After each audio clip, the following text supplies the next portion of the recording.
Manpower. By LincolnCAndrews. Forward. Some years ago, for the instruction of National Guard officers, I undertook the then unique task of analyzing the psychology of military training and leadership, and of putting into written form the principles of the art of handling men. The necessity for quickly training great numbers of inexperienced men as leaders in war proved my chapters on leadership and training to be both practical and helpful to thousands of civilians fitting themselves for positions of command. Many of these, business and professional men, have suggested that I rewrite these chapters, adapting my ideas and methods to use in civil life. We believe that the fundamental principles for handling men are universal in application, and that it will be of service to the community to put these principles into form for study by those whose responsibility it is to direct the work of others. The term leadership in this restricted sense, PGX, has been applied to the art of handling men. It has for its purpose the object of arousing and directing that latent force which exists in every man and doubles his accomplishment under the impulsion of loyalty, pride and interest when they are aroused by a skillful leader. Practical leadership is an art, not an exact science. No two leaders succeed in exactly the same way. One may not hope to acquire this art by learning specific rules to guide his conduct. A good leader of men is one whose impulses are right, and these impulses come from a genuine acceptance of principles, from one's own belief, feelings and experiences. It is a question therefore of personal understanding and sincerity of purpose to play the game fairly, of having a sympathetic understanding of the human animal and of what the laws of life make him do under certain circumstances, and finally of having an appreciation of one's own personality and how it affects others. It becomes alive, vital matter, to which one's own personal experiences bring the most valuable contributions. Its infinite variety of elements lends an unending interest to one's daily tasks, while success in dealing with its practical problems brings constant gratification, especially in seeing the development of stronger character and increased efficiency in one's subordinates. Page 11. The war has enriched our democracy in the awakened individuality of millions of citizens and in the hundreds of thousands of young men whom it has returned to civil life experienced in the responsibilities and possibilities of group leadership.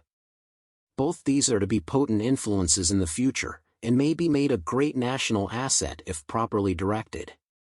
The measure of a nation, in peace as now in war, is found in the soul and purpose of all its people. The world has been taught that machines and the cold products of science cannot win in war. They test almost to breaking the endurance of man, but in the end superior manpower emerges the victor. It is the fiber of the bodies and nerves and souls of its manhood which meets the final test and proves the issue. Preparation for war, preparation to meet any test of our nation's claim to worthiness, demands that we give thought to the quality of that fiber. If we are to assure our nation's future success in any endeavor, we must guard her manpower now. To this end, everyone who is charged with the control of others should appreciate his responsibility and his opportunity. He may easily so handle his men as not only to increase their efficiency in the work at hand, but so as to ensure that they leave their daily tasks in a frame of mind which will make them happier and, page 12, better citizens, stronger in character, higher in purpose, more loyal upholders of our democratic institutions. In that thought I have written this book, addressed to all who are responsible for the work of others. I am indebted for particular ideas to an article in the Infantry Journal of April, 1918, by Professor William E. Hocking, of Harvard University, to a lecture by Admiral Sims, U.S. Navy, published in the same journal in February, 1918, to the series of lectures given by Bishop Brent at Harvard University and published under the title Leadership, into Industry and Humanity by W. L. Mackenzie King. LincolnCAndrews. New York. June 15, 1920. Chapter 1. Using Human Tools. Ah, what do I care, says the man who is working under a poor leader. I'd do anything for him, explains the happy man who has a good chief. A poor leader may even so antagonize his men that each will actually try to do the least that he can and still hold his job, while a good leader may take the same men through the same tasks and so handle them as to inspire a spirit which will make every man try to do his very best. Manpower is thus seen to be a direct function of leadership. And the difference between the results from good leadership and from poor is often astonishing. The wonder is that we have so long neglected this psychological factor for increasing accomplishment.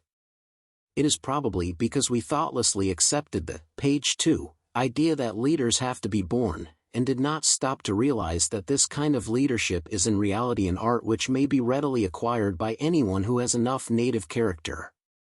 Recent experience has taught us that this art may be acquired, so we need no longer sit with folded hands in admiration of the born leader.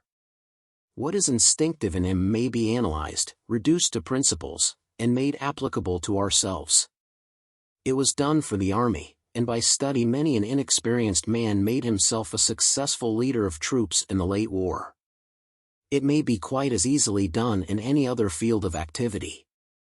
A knowledge of this art is of practical value in every phase of human endeavor, in bringing up children, in school, college and hospital, in the office and in the field, and most particularly in industry where men are grouped for the purposes of material production. Applied to any large business organization, let every leader from the big chief to the lowest subforeman practice the same principles of leadership, and there will soon permeate the whole machine a spirit of loyalty, teamwork and esprit which will drive it with a marvelous degree of efficiency. It appears that industry is quite awake to this fact today. Industrial literature abounds with, page 3, considerations of the humanity of labor. Employers have come to realize that the purchase of labor is a contract for future delivery, and that what they get from it will depend not so much on the bare delivery of the labor they have purchased, as on the continuing spirit in which it is daily and hourly delivered. The employer knows that he wants the loyal, enthusiastic, cooperative service of his employees, and that he cannot get it for money alone. He therefore adopts such organization and policy in his business as will make possible the loyal cooperation of all, and then attempts to have his men so handled as to get this result. The latter consideration is vital, for the best of policies may be ruined by the meanness or incompetence of subordinate executives. The morale officer of one of our largest corporations has recently stated that he has no trouble with the employers or with the men, but that he has all kinds of trouble with the superintendents and foremen, who seem unable to understand how to handle the men. Knowledge of leadership is essential not alone for the chief, but even more for his subordinates who are in direct contact with his men. It is easy to say that leaders must so handle their men as to inspire loyalty and enthusiastic service, but most of them will have to be taught how to do, page 4, this. That was the failure in army training.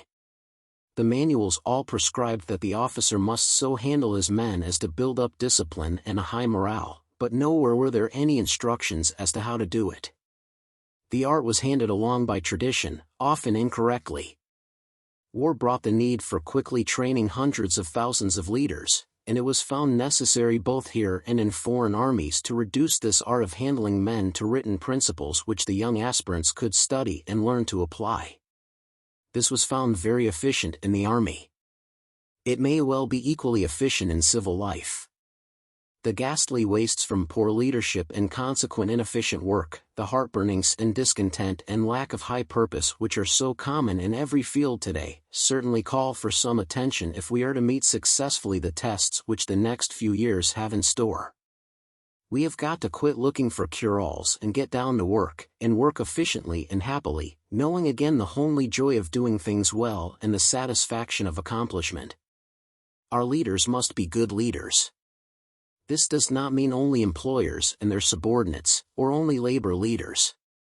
It means every man in the nation who is responsible for the control and work of others. These men are all leaders in our sense, page 5, each one responsible for the effects of his leadership on the members of his group, be it large or small.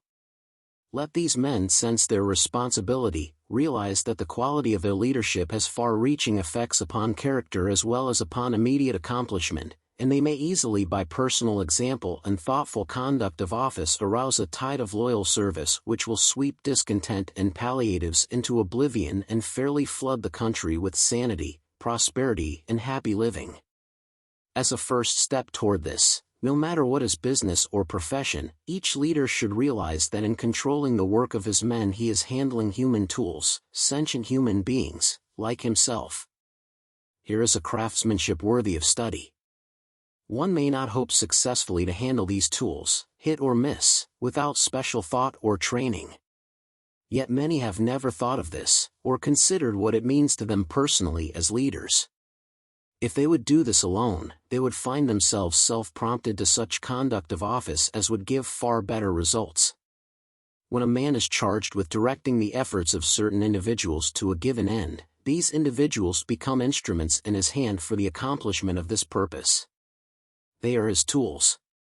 He will find, page 6, them sensitive, difficult instruments, capable of splendid accomplishment if skillfully handled, but blunt and ineffective in unskilled hands.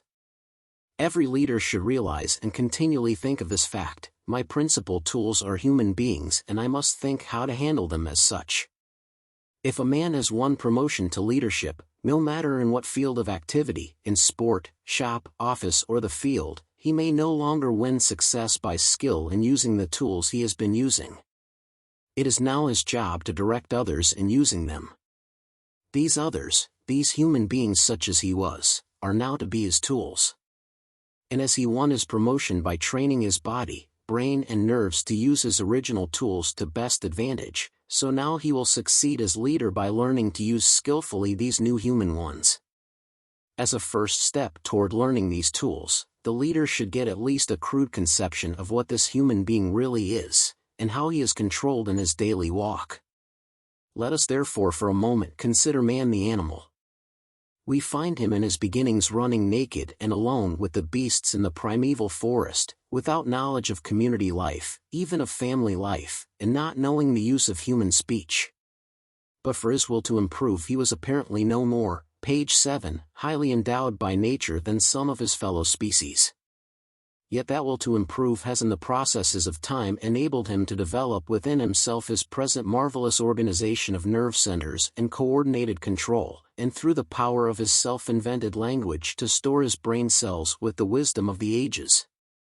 Thus enabled to analyze and to reason, he has progressed step by step until he has reached his present mastery of the forces of nature. Today he may fly in the air higher than the eagle, may work at will beneath the ocean, may sit at ease and listen to the natural voice of a friend through thousands of miles of distance, or may analyze the composition of the heavenly bodies and predict with accuracy their every movement. In what the race has thus accomplished in development through the ages, each man is privileged to accomplish in his lifetime. For he is born into the world with brain cells empty and with less nerve control than a kitten, but endowed with hereditary capacity and that wonderful will to improve, which enable him to talk and to read in early childhood, and to develop his faculties in time to a degree limited only by the determined purpose of his ambition. Such is man in the outward manifestations of his prowess. Meantime he is a creature almost pathet, page 8, equally responsive to his inherent instincts and in his daily walk largely controlled by habit. It was the beneficent intention of nature to leave man's mind free for the contemplation of higher things, free to form visions of better things and to reason out the means for attaining them. She therefore relieved his mind of the trivial cares of deciding just what to do in the thousands of cases for action in his daily life, and designed him to do all these normal things in response to impulses from natural instincts, or in unconscious obedience to the direction of habits which he commences to form in infancy and continues to form throughout his development. So we find man a creature of almost unlimited capacity, but pathetically sensitive to his environment and treatment because so helplessly responsive to instincts and habits. And this capable yet sensitive animal, man, is to be an instrument in the hands of another, a man like himself, except that he is qualified to be the leader. How reasonable that this leader should have to give serious thought to this situation and seek to understand nature's powerful influences in guiding the actions of both himself and his men. What folly for him to expect to be able to handle them blindly, hit or miss, without consideration of man's peculiarities and the fundamental things that control him. Page 9. Perhaps the most important of these fundamentals for the leader to realize is the deep-seated desire of every individual to maintain his self-respect and to have his right to self-respect recognized by those about him. The biggest step man ever took in the attainment of civilization was that of the ancient fathers when they discarded the worship of sun and fire, and conceived a God endowed with human attributes. They thus gave man the right to claim that he was made in the image of God. On that man founded his philosophy of life and as more and more demanded and fought for and sometimes won a recognition of his claim to self-respect. Made in the image of God, he resented being lashed as a slave in the galleys or driven as one in the chain gangs. He felt the indignity of being a serf, and he came to realize the inconsistency of being arbitrarily governed. He has thus slowly fought his way upward toward his ideal, and has won his right to self-respect in government and in community living, to the profit of both. Out of this evolution came democracy, and the second fundamental for the leader is to appreciate that in handling men today he is no longer handling serfs or hirelings. His men are citizens of democracy, made or in the making. Many leaders, page 10, have not realized this, or thought out what it should mean in determining their methods of control. In reality, it is the only foundation for any intelligent modern system of discipline. Democracy requires of each citizen that he be a self-respecting, self-thinking, responsible individual, capable of making decisions and acting on them in his civil capacity. These qualities of citizenship are demanded for participation in community affairs and are publicly appealed to for political purposes. They are of the atmosphere in which each man lives as a member of the community. It is only reasonable that the self-same individuals who operate under the principles of democracy in all their general affairs should do better work under democratic rather than autocratic control. The rights of individuality and of self-direction have been hardly won and are dearly held. They do much toward making the democratic citizen the able man he is today, and are in reality a splendid basis for his control. The highest type of army discipline is developed on a thorough recognition of these very qualities in the men. It is practiced by all who have appreciated the meanings of the modern social and political development of the individual, and learned how to benefit by its advantages for getting efficiency. There still exist, however, many unthinking officers, page 11, who get their ideas of discipline from the traditional rules formerly evolved for the control of serfs and mercenaries. But their day is rapidly passing, as the modern principle is more and more widely accepted that the man in ranks is an intelligent, self-respecting individual, that he may be interested equally with the leader in the success of the cause, and that in large measure he is capable of adding to its success out of his own individual effort and intelligence. The following definition of democracy by Professor Carver presents clearly the two elements which must be given consideration. Two things and two things only are essential to real democracy. The first is an open road to talent, that is to say that every man shall have an opportunity to rise to positions of power and responsibility in proportion to his ability regardless of birth, privilege, caste or other social barriers. The son of the peasant may become the ruler in government or the employer in business by sheer force of his own merit, if he happens to possess merit.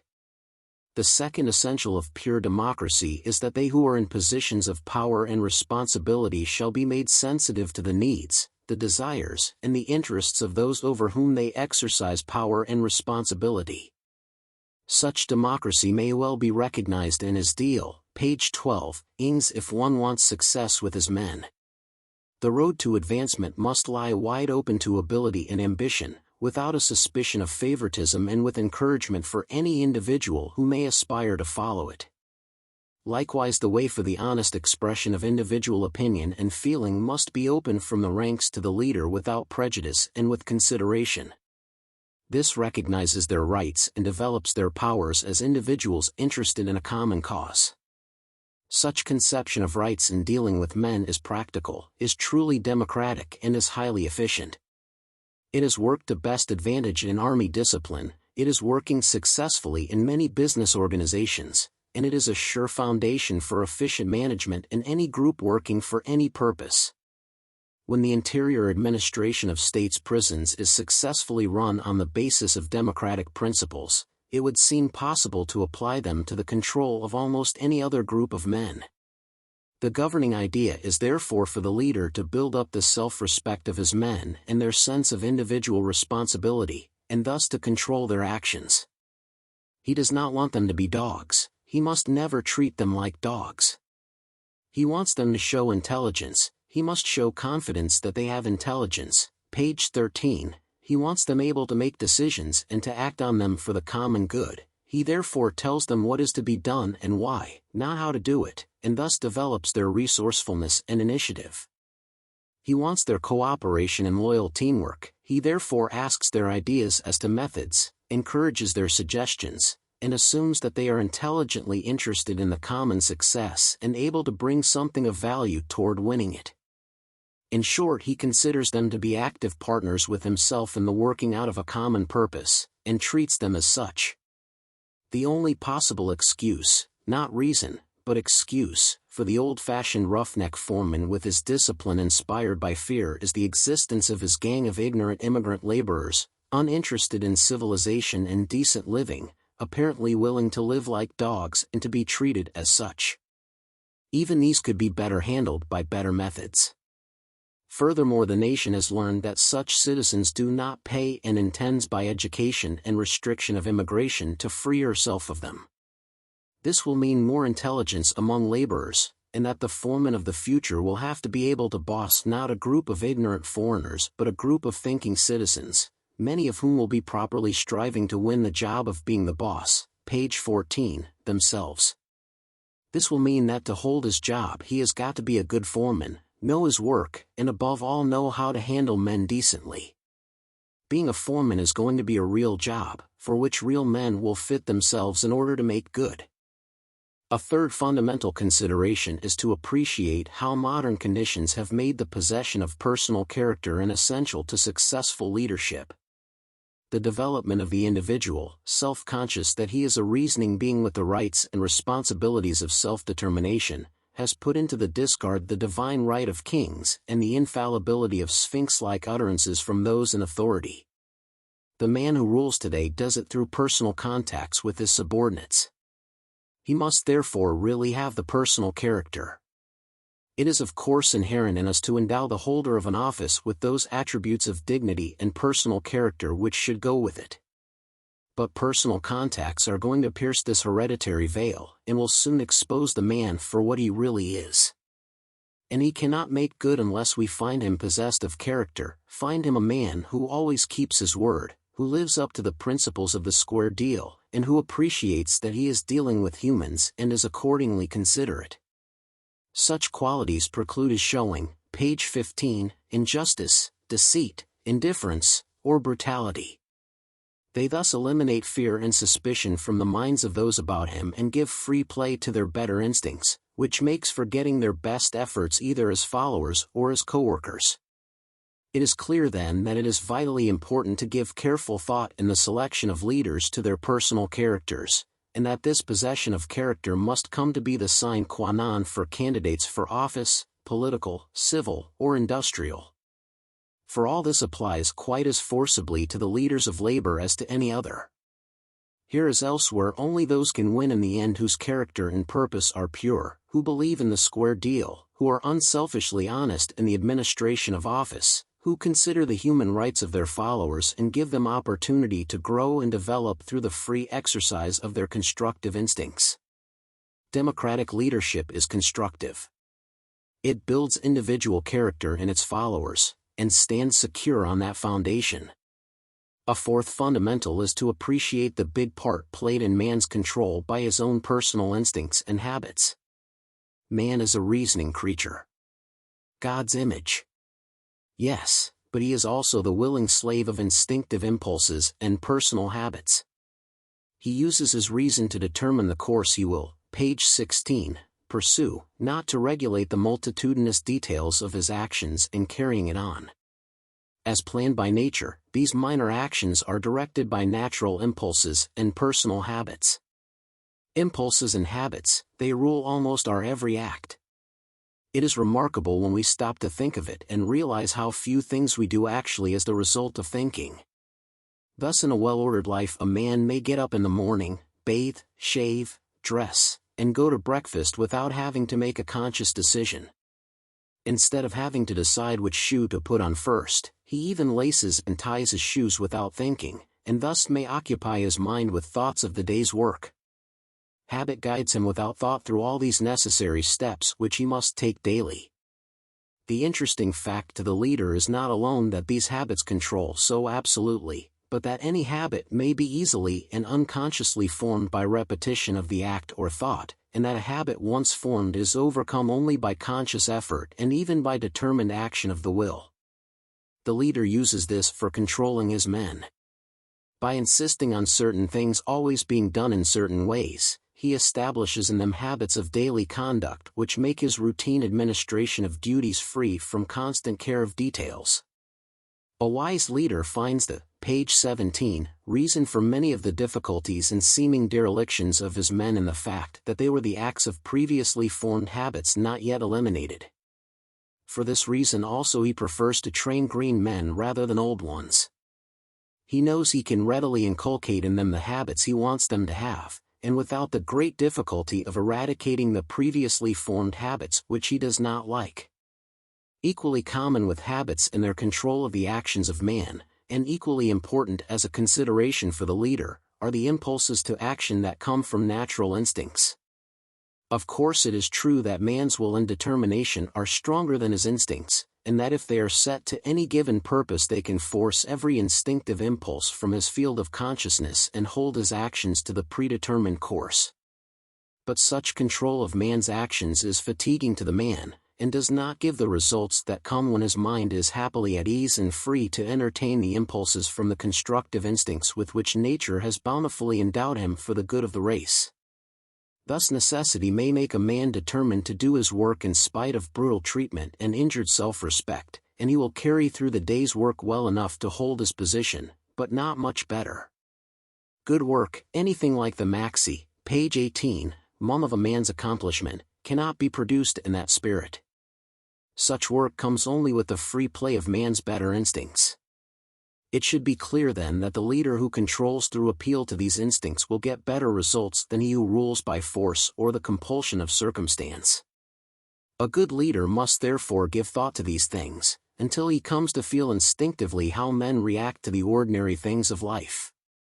They are matters of frequent reference in discussing the principles of leadership. Among these instincts, those of the greatest interest to the leader are naturally the instincts of leadership, the instinct to lead others and the instinct to follow others when we think they know the answer better than we.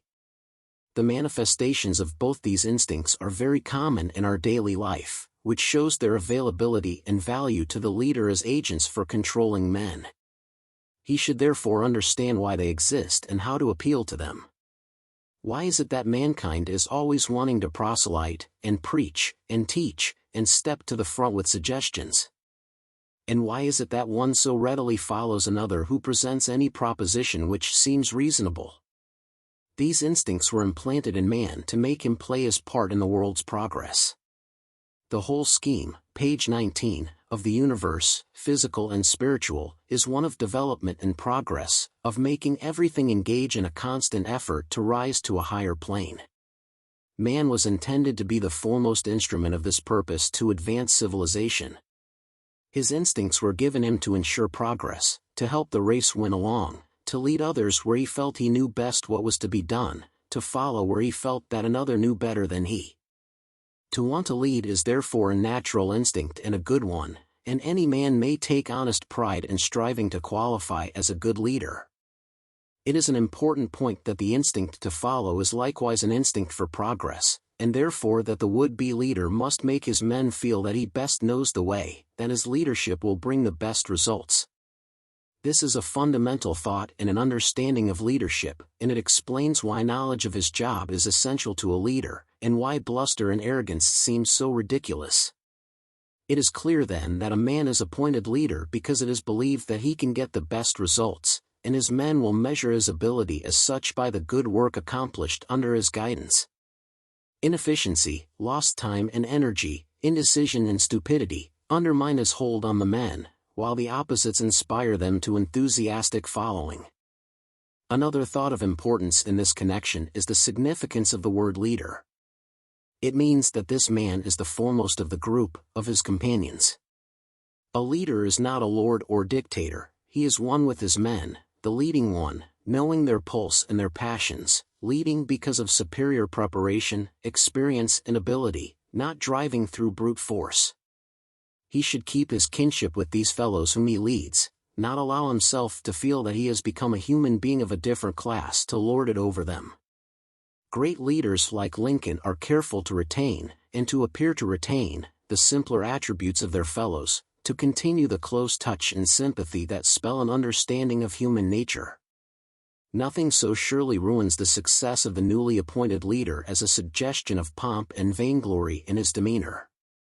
A case of swollen ego has wrecked many careers. It is quickly noted by the men as an evidence of smallness of soul and limited experience. Modesty, quiet dignity, even humility, are characteristics of greatness of character and broad experience. It is dangerous for the leader to admit his self-importance even to himself. Magnifying his own importance is likely to make him take credit to himself that should have gone to his men, make him consider his own welfare when he should, page 21, consider theirs, and end by betraying him as unfit for the leadership. The last of these fundamental considerations of man, and by far the most important to the personal success of any leader, is an appreciation of what his own personality means for success or failure in the effect it has upon his fellows. In some way it should be possible to make each man realize the truth of this, and thus give it due consideration. The leader responds to the fact that he must learn how to use his human being tools, yet often ignores the equally important fact that he has to use these tools through the instrumentality of his own personality. His ability and success will largely depend on how this personality of his impresses others, on how it affects these sentient tools. His purpose and character, his personal bearing and manner, the tones of his voice, his habits and way of looking at things, all the manifestations of his personality are more or less important influences in determining his ability to handle others. Yet the average of leaders not only accepts himself complacently as he is, but actually ignores the advantages of even finding out what he is, let alone trying to improve himself. The progress of the race depends upon the development of the individual, albeit in cooperation, page 22, with his fellows. In consideration of this fact, nature apparently designed man to accept complacently his own personality and thus be content to use and develop it without being discouraged because he was not as some other man. It is certainly true that we rarely find a man who would exchange his personality for that of another. But nature never intended this complacency to go to the point of ignoring all possibility of improvement, and even of failing to use understandingly the personality one does have. The great trouble with mankind is that they generally see themselves only as they are reflected in the nearby mirror. They rarely get the perspective of themselves as they really exist in the life around them, and so they miss the benefit of measuring their egos by comparison with the realities of life. It would help us all to see ourselves as others see us. We could then learn each how to use his personality advantageously from seeing how it affected others, and we would then lose some of our arrogance from seeing what unimportant individuals we really are after all. It is good for the soul of any man to visit some height like the tower of the Woolworth Building and thence view humanity on the earth below him, hurrying to and fro on its self-important business. These humans then appear of about the, page 23, size and importance of ants, and the spectator is led to realize the unimportance of any one individual man in comparison with the world about him, and to wonder just how big he himself really appears to the distant eye of omnipotence. He may thus develop a wholesome humility which may lead him to fit himself to play his part more reasonably. Giving thought to oneself and to the meanings of those things that affect the relations and control of men is essential to acquiring leadership. It is what we ourselves believe and feel and live, what comes out of our own inner consciousness, that will make it possible for us to appear before others as their leader. Even the inspired leader withdrew into the wilderness for long inner communion before he essayed the responsibilities of leadership. We should hardly expect to lead even in our small way without some preparation. And this preparation will not be in learning rules to guide us, but in attaining such an understanding of the principles and realities as will make us do the right thing naturally. For above all, a leader must be genuine, his own true self, not an imitation of some other, be that other ever so successful. There remains for consideration the special case of handling men in those industrial situations where, page 24, labor unions exist. Though it be true that an application of the principles of leadership will give better results even in the presence of labor troubles, how infinitely better the results if there exist mutual understanding, confidence, and cooperation. There is, however, no thought here of telling any management how to run its business. It is recognized that each business concern has its own problem to solve in accordance with its own peculiar conditions. The questions of welfare, labor turnover, supervision of personnel, self-expression, sharing of profits or savings, etc., have been analyzed and discussed in fullest detail. It is beyond our scope to add anything in these fields.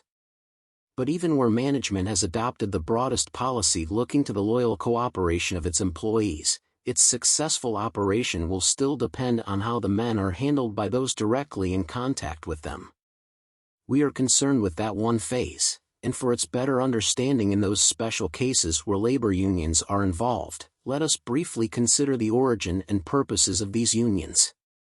When fundamental motives are clear, it becomes possible to understand their manifestations and guide them for the greater good of all concerned. An understanding of the psychology of labor unions is therefore vastly important to employer, to subordinate bosses, and to, page 25, labor leaders themselves. We may not attempt to cover this subject, but only to suggest certain fundamental thoughts which should be helpful. In the evolution of the race, the processes of time ultimately taught primeval man to leave the isolation of his cave and form a community with his fellows for better protection against the beasts that threaten his existence and for mutual assistance in carrying on the slow developments of civilization. Thus the interdependence of man and the advantages of cooperation were first demonstrated, and organization had its beginnings. The processes of modern industry, through its introduction of machinery and the consequent development of its vast modern enterprises, took the tools of his trade from the personal hands of the laborer into company ownership, stripped him of all but his bare power to work, and cut him off from the former close personal relationship with his employer. So the laboring man found himself again an isolated individual, this time in the competitive markets of labor, where he fought alone for his existence against the cold impersonal organizations which bought his services in the cheapest market and discarded them at will. And as once long ago he found his salvation and opportunity for development through combination with his fellows, page 26, so now he again learned that his future could be secured only through combined effort. Thus came organized labor to protect with force if necessary the human rights of its members and to assure their equal opportunity for development in the progress of the race. We thus see that this organization of labor with its potential power to fight was but a natural logical step in the evolution of modern industry, as natural and as necessary as were the organizations and combinations of capital. Both are the products of evolution. And as is generally true, the application of the laws of evolution to individual cases often caused hardship and distress and even loss of life, but without changing their inexorable course in the purpose of progress. It was the accepted philosophy of the time that labor was a commodity to be taken to any market at the will of the laborer and sold to the highest bidder, who was likewise free to buy labor at the lowest figure and to employ it only at his pleasure. The rapid increase in the size of enterprises having eliminated the personal relationship between the employer and his men without finding anything to replace it, it was natural that labor became little more than a chattel and that all consideration of the human equation was forgotten in the excitement, page 27, and keen competition of managing these enterprises of such novel magnitude and unknown potentialities. Meantime, public opinion failed to appreciate that the welfare and social development of these laborers was a matter of vital concern to the community, and that the rights and responsibilities of the management of these big concerns were equally matters of grave importance to community welfare. In short, public opinion had to be taught that the community is a party to industry, and must be concerned with how industry conducts its affairs. It was therefore a naturally accepted condition that labor should be treated as any other soulless commodity. And it is fair to assume that it would have long continued to be but for the valiant spirit of the laborer demanding recognition of his rights as equally a son of God and a self-respecting, responsible member of the democratic community. These rights are now recognized.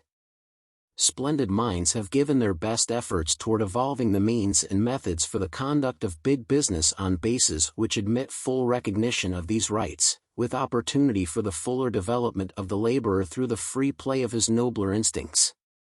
Many progressive firms have found a way for adopting a policy embodying these ideas, others are seeking a practical solution of, page 28, this problem as it is presented to them by the peculiar conditions of their particular business. Many are so organized that union leaders themselves find that everything is being done which they could ask. Public opinion has largely accepted the thesis of labor, and feels that its laboring citizenry must be given opportunity to develop.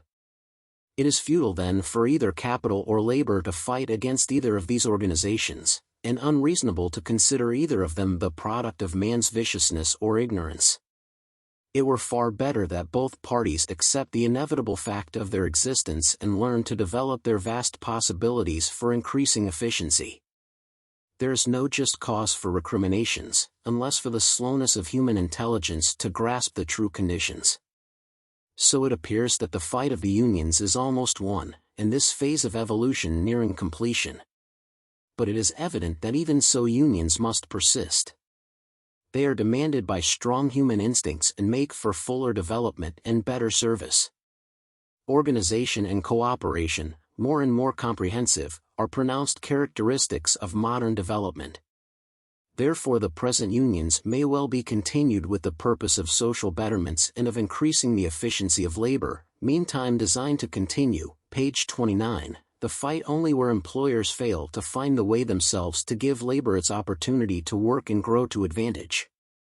Where well organized, each union may certainly render great service to its members, to industry, and to the state, by interesting itself in the development and welfare of all men engaged in its line of work, and by keeping available for immediate reference complete industrial and social data of all this personnel. Such statistical work requires time and expense, but it gives the unions the benefit of feeling that they are rendering a valuable service to the community as well as to themselves. A union of the future, certainly a natural and efficient one, will be the union within each separate enterprise of the two elements essential to its success, management and laborers.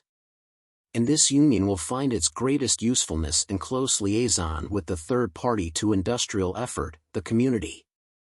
For the efficient conduct of the community's business of providing law and order, schools, sanitation, transportation, banking, shopping, etc., is as essential to the life of industry as is industry's production and proper management to the life of the community.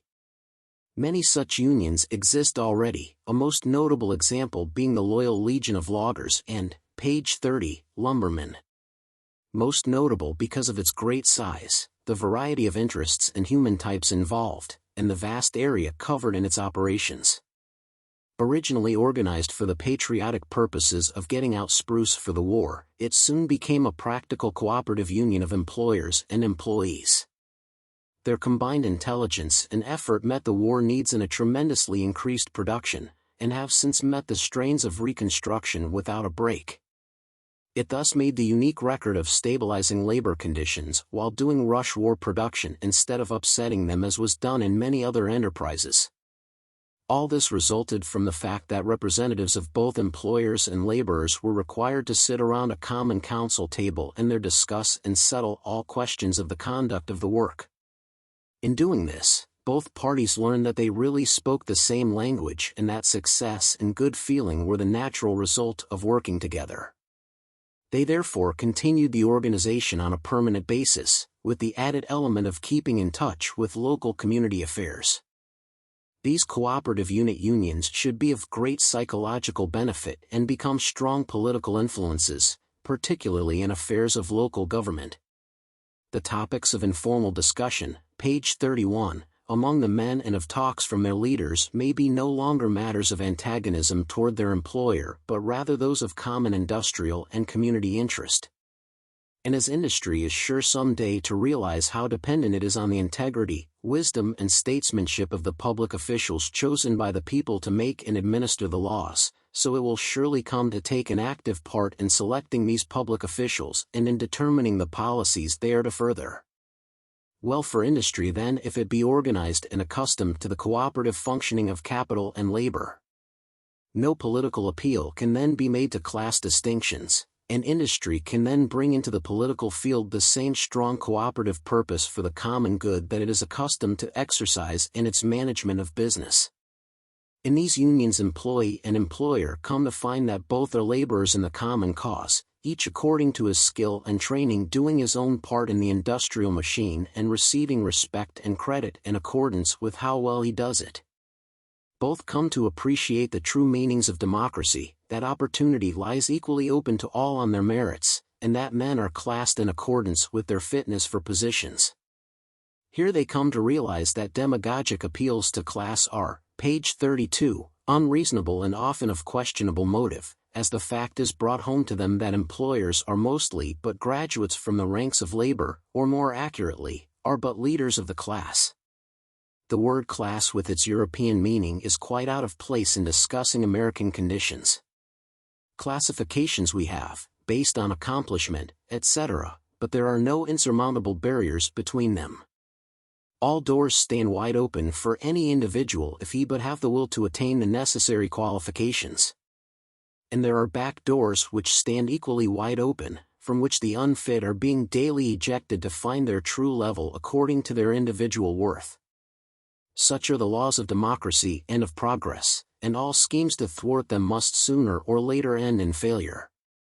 As agents of good citizenship, these unions could well be a power for good to the community by becoming schools in Americanization and in the practice of democratic government. Good citizenship is as vital a consideration for the industrial state as it is for the political. In fact, their interests are so closely interwoven that they must stand or fall together. We know now that cheap labor does not make cheap production, and often does make cheap political government. It is in reality both expensive and dangerous to the community, and we, page 33, should do without it. And as it is our pride to establish before the political world the worth of our political institutions, so should we solve our industrial problems and show to the industrial world the advantages of democracy operating practically in industry. Let us show that the spirit and aroused skill and ingenuity of our loyally cooperating labor will reduce the costs of production while largely increasing its output, to the advantage of mankind and the credit of our nation founded on individual freedom. Page 34. Chapter 2.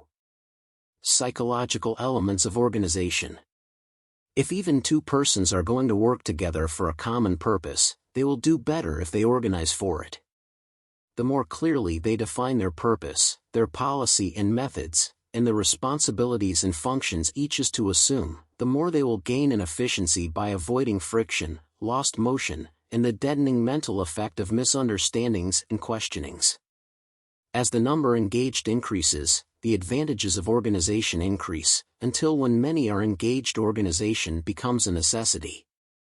And no matter what the purpose, from building a cathedral to robbing a bank, in conducting a school, office, hospital, or factory, the success of the affair will depend largely on the efficiency of its organization and the extent to which all concerned understand its purpose, its policy and methods, and the responsibilities and functions of all engaged. Organization is of course the responsibility of, page 35, the governing head. The more attention and skill he shows here, the less he will need give to all the varied requirements of his position. Our present interest in organization lies in such a sketch as will show its framework, and thus enable us to analyze such of its psychological elements as affect the question of handling the men who compose it. The framework, no matter how large the number of men brought together for any purpose, proper organization groups them into divisions and subdivisions in accordance with the nature of their work. This grouping is continued until in each case the smallest subdivision contains no more individuals than one man can control in that particular work through direct personal contact and supervision. A chief, or leader, is put in charge of each division and subdivision. He transmits instructions from higher authority, and is held personally responsible for the control, work, discipline and efficiency of everyone under him. Thus organization lines everyone up in his own place, gives him a definite part to play under a prescribed chief, and thus enables the whole body to function smoothly like a machine in exact response to the policies and control of the governing head. In military organization, no matter how large the army, the will of its high command quickly, page 36, passes from superior to subordinate until in the end it has reached the squad leaders and they have transmitted it to the men in ranks. The whole vast machine may thus move uniformly, accurately responsive to the master mind. So in any large business, department heads, superintendents, foremen and sub-foremen furnish the line of control from the head to all his men no matter how numerous or how far removed. These subordinates represent his policies, his will, and his spirit. How important that they understand them clearly and execute them fairly and efficiently. It is impossible for one mind to encompass all the details of a large undertaking, and furthermore too much attention to detail crowds out the possibility of vision and future planning. Hence the necessity for organization and for delegating to subordinate leaders the authority and initiative of the chief. For this reason we say that the big man as an executive is he who picks good subordinates, develops them into his responsible and responsive agents, and then gives them wide initiative. And as army officers must be trained for their positions and particularly in the art of handling men, so these subordinate leaders must be so schooled as to assure to the chief that policies and instructions are being, page 37, carried out properly, and that the men are being handled to the best advantage. Psychological elements. The chief thus finds in the organization of his undertaking a machine with which he is to work out his purpose. And this machine, in all its component parts, is built up of live sentient human beings, capable of splendid work if properly handled.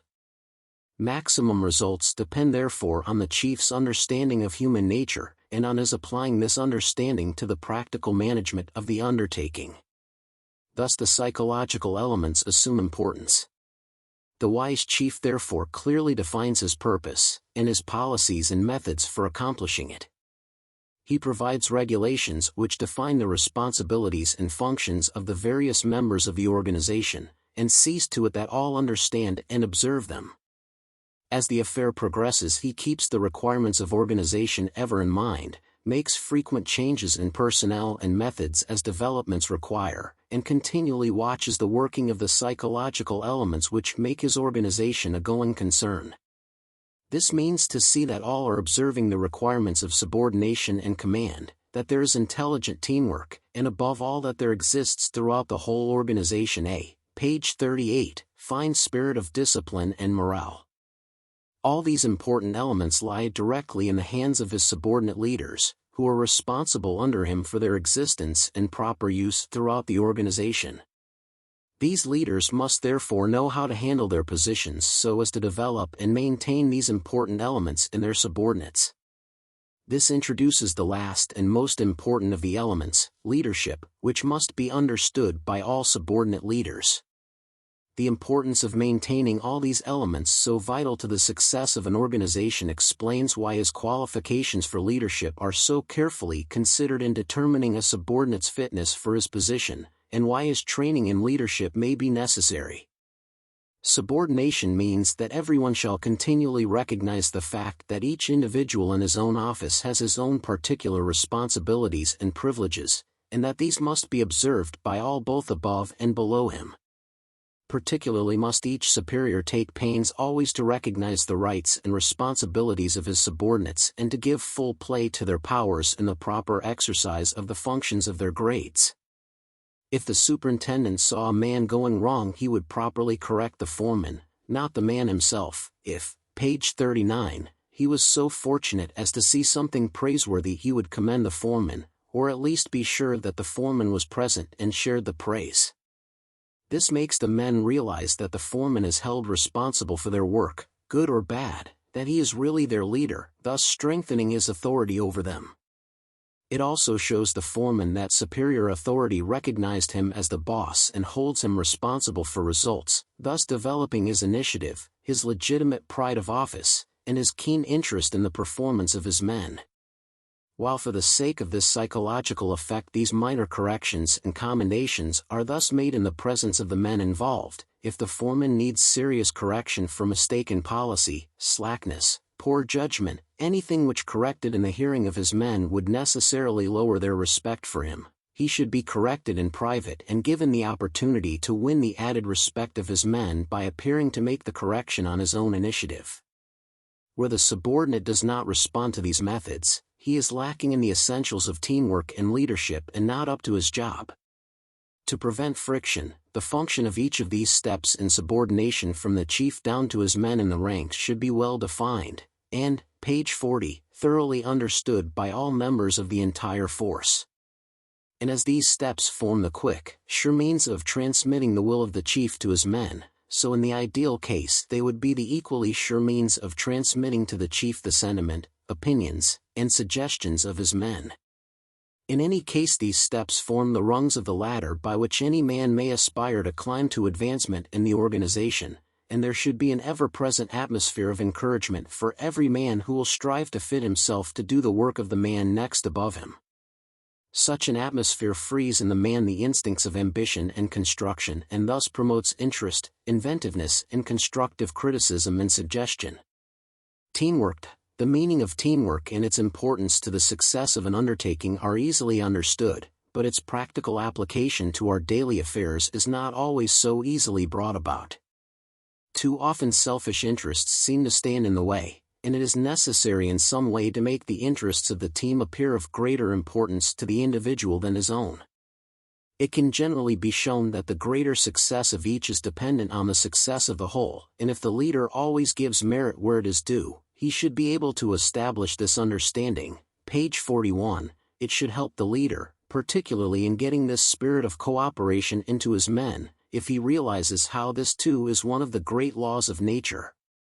Bishop Brent says Bible history, and for that matter all history, begins with a garden and closes with a city.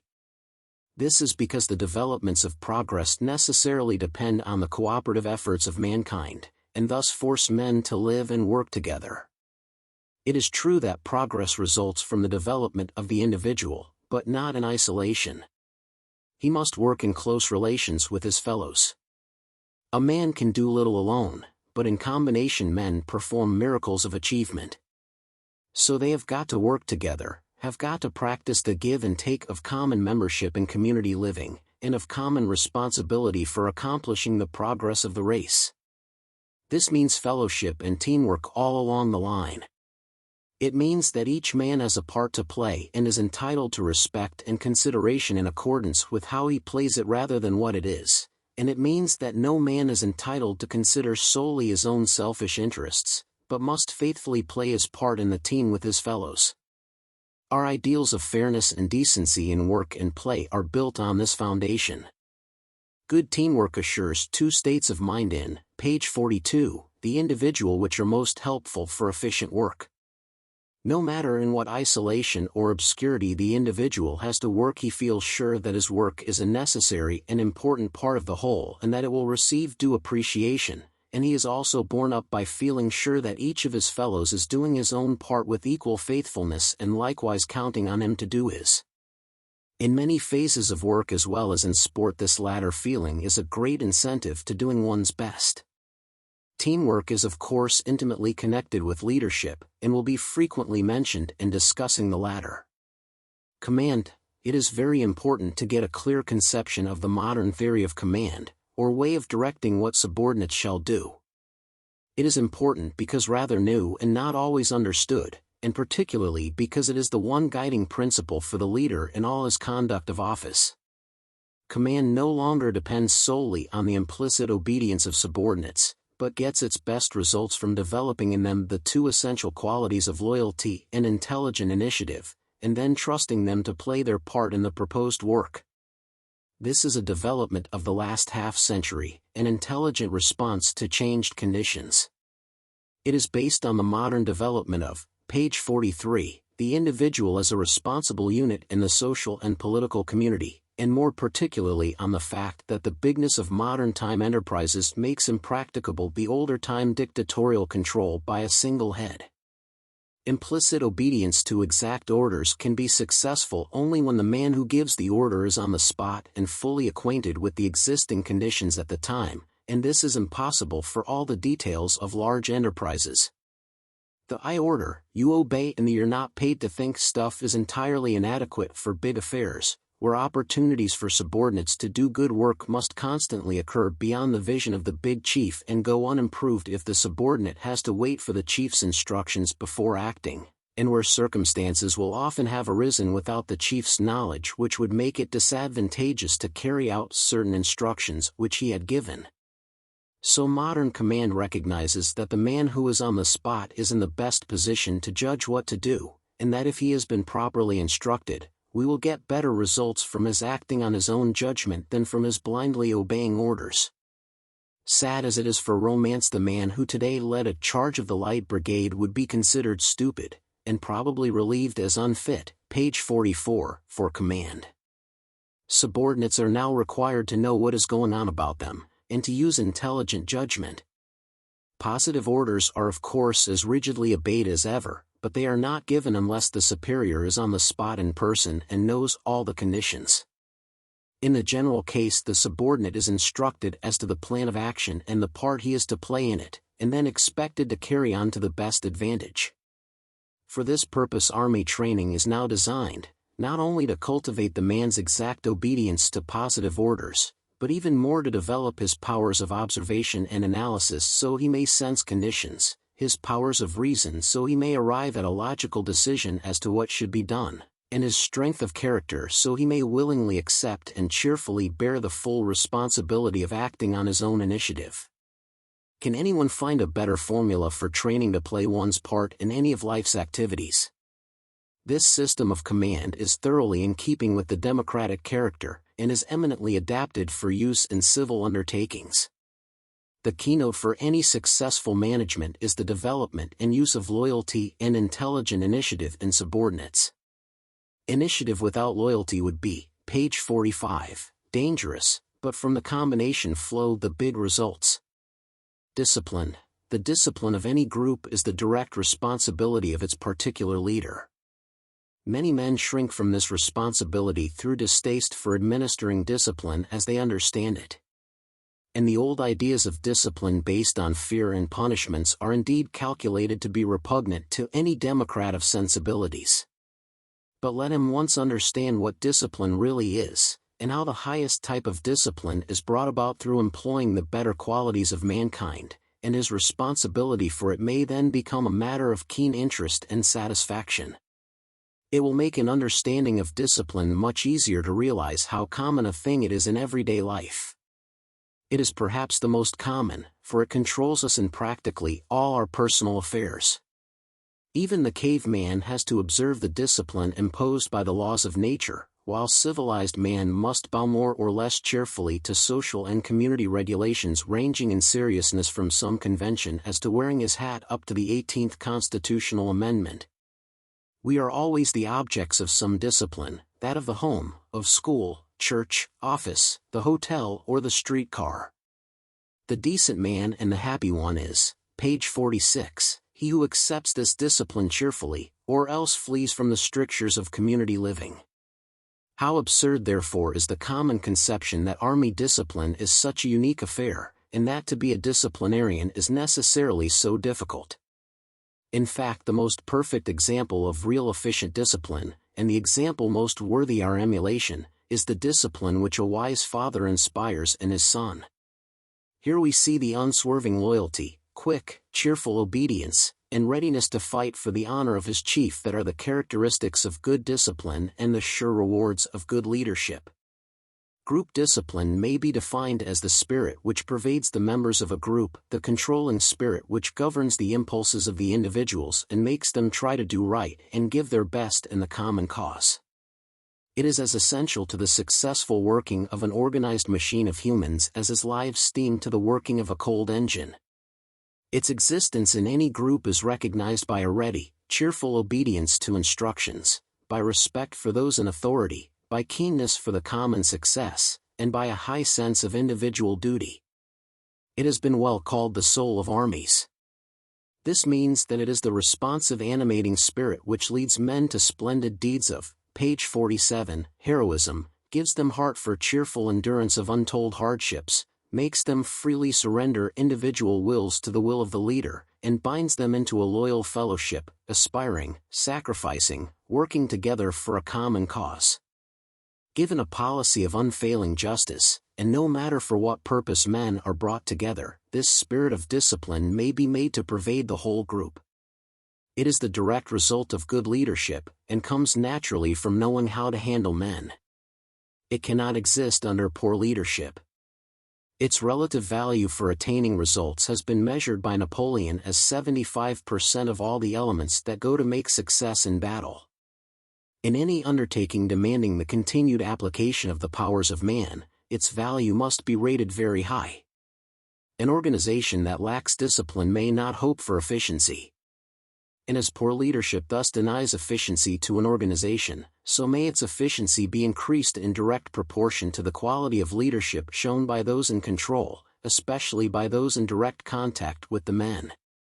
The object of discipline is therefore seen to be an increase in the total of results. So do not let the mind get fixed on discipline as the end sought by leadership. It is but a means to the attainment, page 48, of this real object, better results. As in the army, many an officer failed of success because he centered his attention on being a disciplinarian and forgot that the object of all training and discipline was success in action. So in any activity, the leader must not let the importance of discipline in itself obscure his judgment when deciding any step toward attaining or maintaining it. It is not the end, but is to be used as a means toward attaining the real end, 100% results. Morale is the final development of the highest type of discipline, and is thus the prize reward for good leadership. Based fundamentally on a belief in the cause for which we are working, it can never be inspired in an atmosphere of injustice or suspicion. Having morale means that no matter what obstacle or difficulty we face, we meet it absolutely confident of our ability to overcome it. Confidence, a justified confidence, is therefore the cornerstone of morale. Discipline and experience have made each man confident of his own fitness and ability, confident of the intelligent leadership of his chief, and confident of the ability and loyal cooperation of his fellowmates in the team. To establish his men's confidence in these three things must therefore be a constant consideration in the mind of the leader. This consideration influences, page 49, his every decision as to what to do and what to say, and how to do and say it. He uses the words and the method best adapted to work toward these results, while knowing that his men are influenced by his every act toward either confidence in or distrust of his leadership, their own ability, or the worth of their fellows. He thus builds up through honest, intelligent confidence that morale which is going to make his team ready to meet anything. The manifestations of discipline and morale, and the various appeals to inspire them, differ in accordance with the work to be done by the members of the group and with the personalities of both the leader and his men. But all spring from an application of the same principles, and making this application to the specific case in hand becomes the interesting study and exercise of wit for the leader concerned. It is for him to arouse just the kind of spirit he needs for the special work and with the particular men he has. The spirit which holds the stoker faithful to his task in the bowels of the ship is different in form from that which animates the gun crew on the deck above, yet both spring from the same sources. Leadership, the development of man as an individual, his inherent qualities of manliness, high purpose, and a self-respecting individuality which, page 50, still recognizes its responsibility as a citizen of the community. All these developed qualities make him potentially a splendid tool in the hands of a skillful master, and a dangerous one in the hands of a bungler. To handle these tools skillfully has therefore become a recognized art. It will be only when this art is generally known and practiced by our leaders that the nation may hope to benefit by anything like the full measure of its manpower. This art of handling men is called leadership, and during the late war was made a study for practical application in all armies. On his excellence in the practice of this art depended every military leader's ability to deliver that superior manpower of his men which made his unit victorious. In the past this used to be the function of the few born leaders who seemed to know instinctively how to inspire others to give their uttermost. But these born leaders were too few to meet modern requirements, so we were forced to make their natural art a matter of analysis and instruction. This art is based on the fact that there is in every man a tremendous latent force which may be aroused and used by a skillful leader who knows how to inspire the man's loyalty, pride, and ambition to do his utmost for the glory of his group and the honor of his cherished leader. The poor, page 51, leader leaves all this enthusiastic service and devotion dormant in his men, and therefore commands only mediocrity. His men do just well enough to conform to cold requirements. The letter of the law is their sole guide, and they may even seek means to evade that.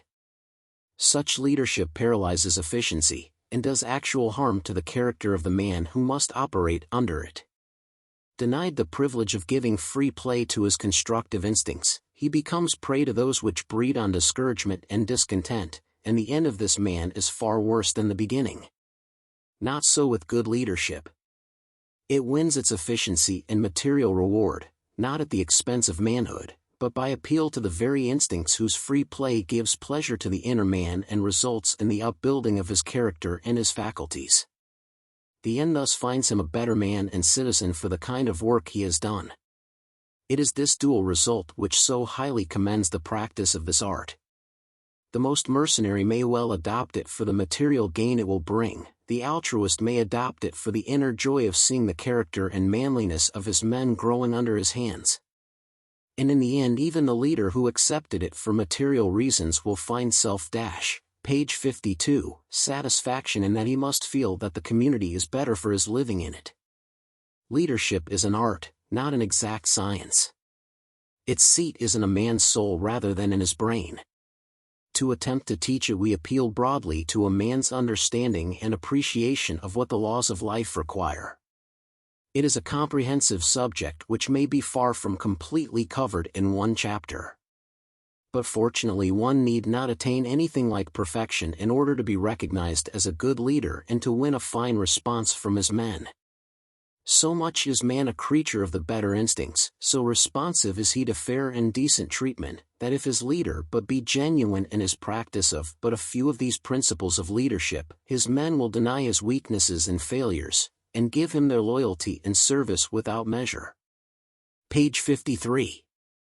Chapter 3. The Principles of Leadership. Our object in this chapter is to get at the practical elements of leadership, to find out what leadership requires in one's own personal qualities and in the methods of dealing with men. In doing this the first consideration is to understand the object of leadership. To get a clear conception of the object of an undertaking should always be the first step in its execution, for men work to better advantage and leaders lead to better advantage, when the object of their efforts is clearly defined in their minds. One would think that the Allies had been fighting the war to the best of their ability, yet recall the tremendous impetus given their efforts, when, in answer to the President's question, they had clearly defined their object in fighting. The object of leadership then is so to handle one's men as to build up and maintain a high spirit of discipline and morale, of individual initiative, of loyalty and of teamwork, and so to direct this spirit as to win the highest efficiency for the AC, page 54, compellishment of the purpose in view. In short, its object is to develop the psychological elements of the machine of organization, and thus increase its efficiency by doubling its manpower. So the object of every step in this discussion, the psychologic object of every step in leadership, is to secure better discipline and morale, more intelligent initiative, keener loyalty, and better teamwork. The student must keep these objects ever in mind in both study and practice, as furnishing a purpose or guide in all that is said or done. The accomplishment of these objects is a constant inspiration to a good leader, by his comments and criticisms during the progress of the work, by his every act in administration. He seeks to build up morale and initiative and all these essential qualities in the characters of his men. As to the personal qualities required in the leader, we only ask that each man use intelligently the ones that he has. It is not intended to enumerate all the high qualities of the great leaders of history, and then expect the reader to adopt them as his own. None of us begin to have all of these qualities, or any of them in perfection. But all of us do have some sense of justice and fairness, are possessed of a degree of manliness and self-control, and can use our judgment and will power. Page 55. The point is to learn the value of our various qualities, and to cultivate them by intelligent use. We are all human, let us admit it and act accordingly. And that would be a very good first step towards success in leadership, for there is no other one thing so often heard of a good leader from the sincere lips of his admiring men as that he is a real human being. An appreciation of the meaning of that fact alone should serve as an inspiration and an excellent guide. Many men of but mediocre ability have successfully carried through one big job after another simply because they had the faculty for inspiring the loyalty, initiative and best endeavors of their subordinates. Many others of stronger character and higher mental attainments have failed to do so because they failed to inspire, and even antagonized, their subordinates.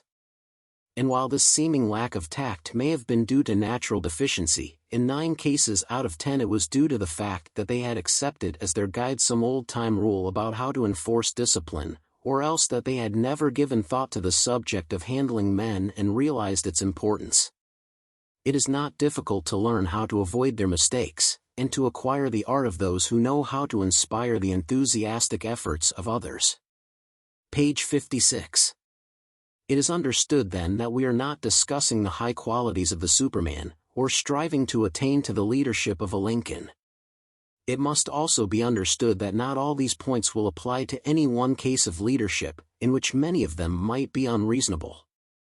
But all are based on the same philosophy of human control, and are consistent with the modern spirit of individualism which has become a prime consideration.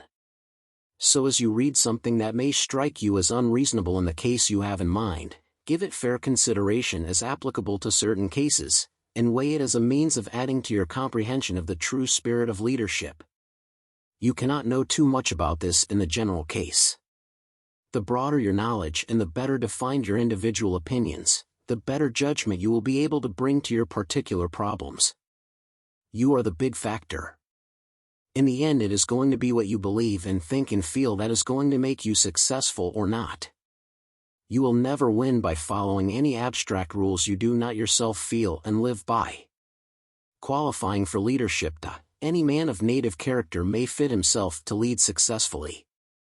Hundreds of thousands of young Americans thus fitted themselves in the late war to lead their fellows as, page 57, officers, commissioned and non-commissioned. Many had had no previous experience of command to guide them, had never given a direction even to a servant. Yet by application they rapidly learned how to handle themselves more or less successfully as leaders and their men as loyal followers. No one expects perfection. All history records but one leader without fault. It is impracticable to follow rules or to assume qualities that are not natural. The thing to do is to realize that leadership may be developed, to absorb its ordinary fundamentals into your system, and to study yourself as applying them to the problems of your position. Your own personality is the one big thing for you.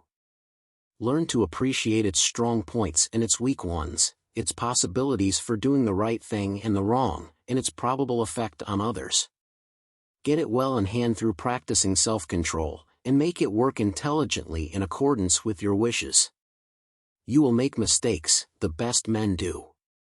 The point is to have sense enough to recognize the mistake, to correct it and try to avoid repeating it. You watch yourself and you watch others, asking in each case if the best thing was done to get the desired result. There is generally one best thing to say or do, and at least a dozen wrong ones. The chances are largely in favor of, page 58, using the wrong one, but by giving it thought you learn to pick the right until in the end it becomes quite instinctive for you to do so. We can sum it all up in just about this, that you begin to think seriously about yourself and your job, and determine that you are going to be natural, genuine, fair, and self-controlled, that you realize that your instruments are human beings and that you have got to control them through your own personality, and that therefore you determine to study your personality and your tools so you may use them intelligently. Observation and personal application of its results are the great things. No two leaders may act exactly alike, for each must use his own personality. One may be naturally cold, short-spoken and stern, the other suave and gentle, yet both be equally good leaders. But when you analyze their treatment of their men, you will find that both observe the same fundamental principles of justice, fairness, and regard for their individual development. And as the personalities of leaders must differ, so even more will those of the men. To control them you must have a working knowledge of human nature, for while all mankind respond more or less alike to well-known instincts and habits, there are times when you have to consider the page 59, individual. Here is where observation, experience, and thinking about it prepare you to act intelligently. As a good horseman soon comes to handle a thoroughbred or a cold blood with equal assurance and success, so the leader of men gets to know instinctively what touch to give the reins or spurs in order to get the result he wants. And if in any given case you are not sure what to do, think what would make you respond cheerfully if you were in his place, and what would make you balk. Let this decide what you will do. It will generally be the right thing, for at bottom we are all pretty much the same. Above all, you must be genuine. You must use the personality God gave you, only use it naturally and with earnest purpose to play the game fairly. If by nature you are gentle and tactful, thank God, and do not try to be a bear, because you have seen and admired some big burly man who was a successful leader. The genuineness and earnestness of your personal efforts to do the right thing will go further than the best possible imitation of some other, be he ever so good. Self-controlled, you are probably shrinking from the thought of taking yourself in hand in preparation for leadership. But it is quite natural that you should thus train yourselves, for self-control is, page 60, the one first step toward ability to control others. And you will the more eagerly accomplish your own self-discipline, as you observe human nature and note the blessings of the man who is self-disciplined and the curse both to himself and his fellows of the man who is not. Those parents who allow a child to grow up to manhood undisciplined put a great burden upon the community in which he is to move, and above all a great handicap upon the man himself. Selfish, petulant, flaming into passion at any opposition, egoism coloring everything in life for him, he is a poor member of the team in sport or business, and is more often tolerated by his fellows than heartily welcomed. He has many hard lessons to learn before he comes to appreciate true values in the life about him, and thus become a truly worthwhile member of society. Far from being fit to lead others, he is generally the most difficult problem for the leader, who now has to do the work that the parents should have done in the man's childhood. You may assume that you have the requisite native character for leadership, or you would not be in position to use it. It remains for you to prove its worth and improve its natural qualities. You will not do this by any grandstand plays, or even by prayer. You will do it by continued thoughtful, page 61, ness in meeting the human problems of your position, and by a discipline of self which will make and keep you fit for your duties. Consideration for rights of others. It is a good thing for any citizen to make himself realize that he is part of a community whose members are entitled to some consideration as well as himself. This certainly is important for the man who is responsible for the conduct of others. Everyone hates a hog as a candidate for fellowship in sport, business, or community living. You see him elbowing women and old men aside as he crowds himself to the front at a ticket window, and so through a busy day always jamming and trampling others to get the best for himself. He gains a questionable satisfaction for his swollen ego, but at the cost of the scorn of his fellows who have thought enough about life to realize that his type is a curse to community living and far from desirable as a characteristic of the race. Put yourself in his place. If you want to put something over with a man, you may take an axe or a hammer and drive it into him, in which case you leave him sore and rebellious, or by putting yourself mentally in his place you may so express yourself as to win his cheerful acquiescence, even if, as may often happen, he does not end by think. Page 62, he originated the idea himself. The latter method is called being tactful, and compared to the former gets tenfold results, not to mention adding to the joy of life for all concerned. In presenting an idea by this method, you give your attention to the form and manner in which you present it, rather than concentrate all your thought on the idea alone. Let him take it as he will. It requires only a bit of consideration of what are the probable feelings and thoughts of the other, or realization of his point of view and how you would feel in his place. The leader who has won his promotion from below has an advantage in having experienced the point of view of his men. Yet he often throws it away and exhibits a case of swollen head by bellowing his "Hey you," in absolute disregard of the outraged feelings which he must know this always engenders. It is so much more efficient to be reasonably tactful, to be considerate. To do it one may sacrifice a bit of vainglory, may not appear to himself and his fellows as such a lord of creation, but he will get better results, make life more worth living for all, and win for himself a place in the estimation of others which may well return him tenfold of advantage in some future contingency. It is never the really big man whose arrogance hurts the, page 63, feelings of the less fortunate or forbids him to show respect and consideration to each man who does well his appointed task in no matter what capacity. This arrogance is found rather in the toad who is trying to make others think he is an ox, and the humbler a man's station the more likely he is to recognize a toad when he meets one, and the more pain it causes him to have to bow to its bovine pretensions. Loyalty and initiative. We have seen how the leader is responsible for developing these qualities in his subordinates. He wins their loyalty to him by gaining their admiration of the personal qualities he displays, and their loyalty to the larger organization and the cause, by his own example and by timely comments. He develops their intelligent initiative by the policy and methods he employs in handling them in their work.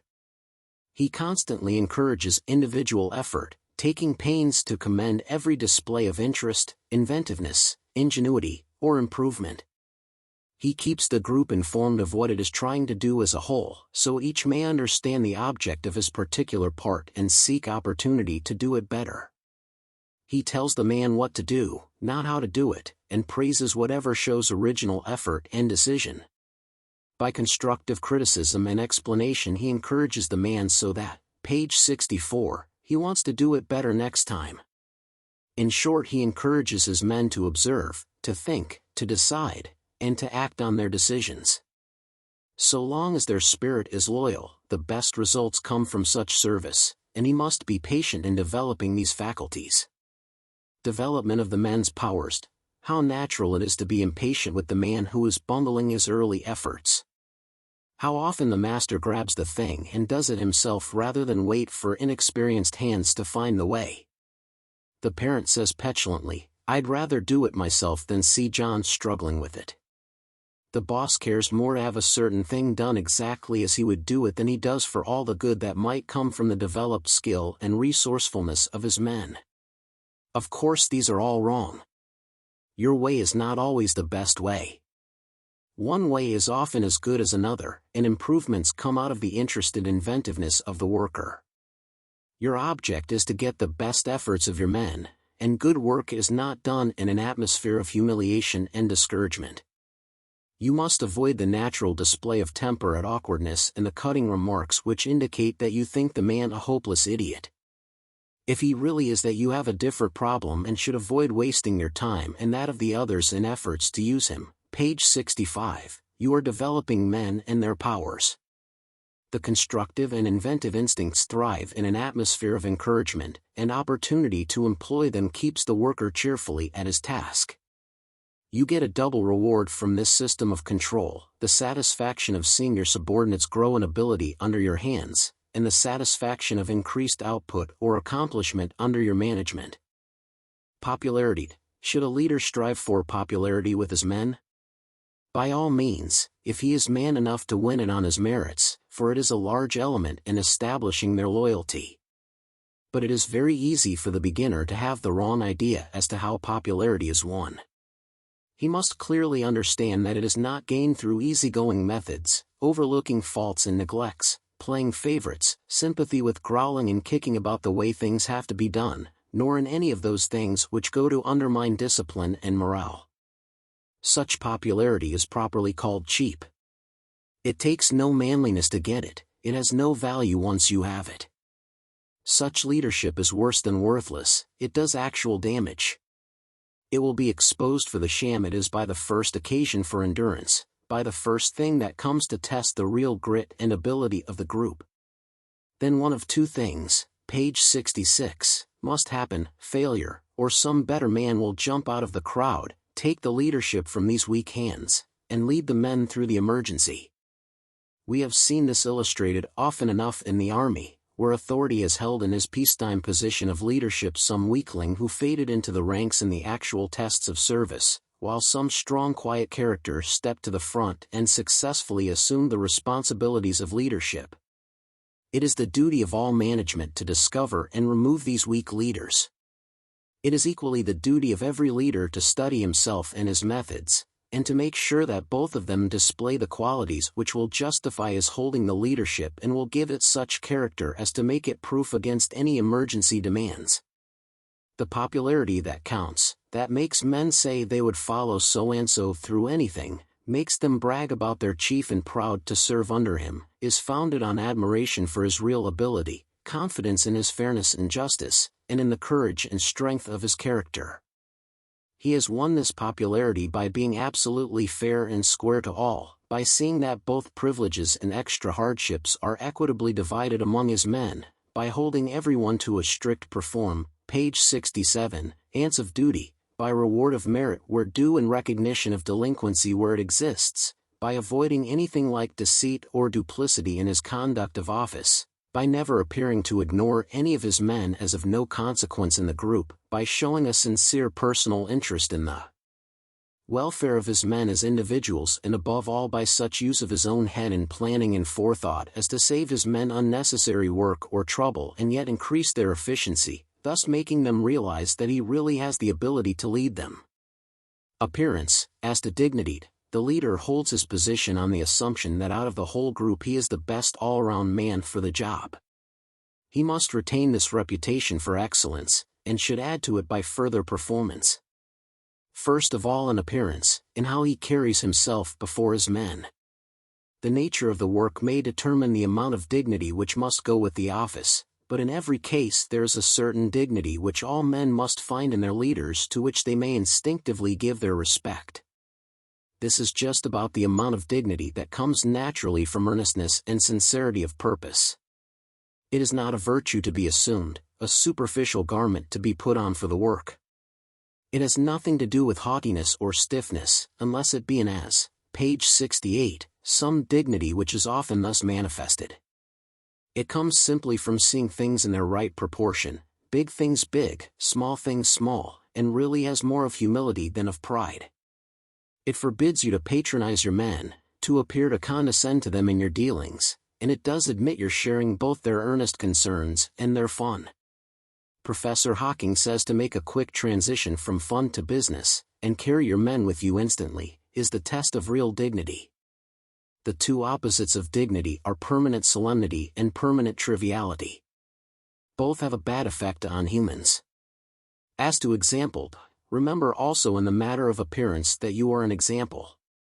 Imitation is a great teacher, the sole teacher of our infancy, not to be despised in our manhood. Your men are going to be very much as you are, if you are really their leader. Your example of cheerfulness, promptness, loyalty to superiors, cleanliness, courtesy, energy and interest, will find response in that of the men. I have seen this carried to the extent of copying the cut of the hair, the angle of the hat and other personal peculiarities. The power of example is a potent force, and very useful in establishing loyalty. An important example for you to give is one of, page 69, earnestness of purpose and interest in the work. The accomplishment of the work must appear to be a vital matter to you. Listlessness and indifference on your part will be quickly reflected by the men, while they will equally respond to a reasonable amount of smartness and earnestness on your part.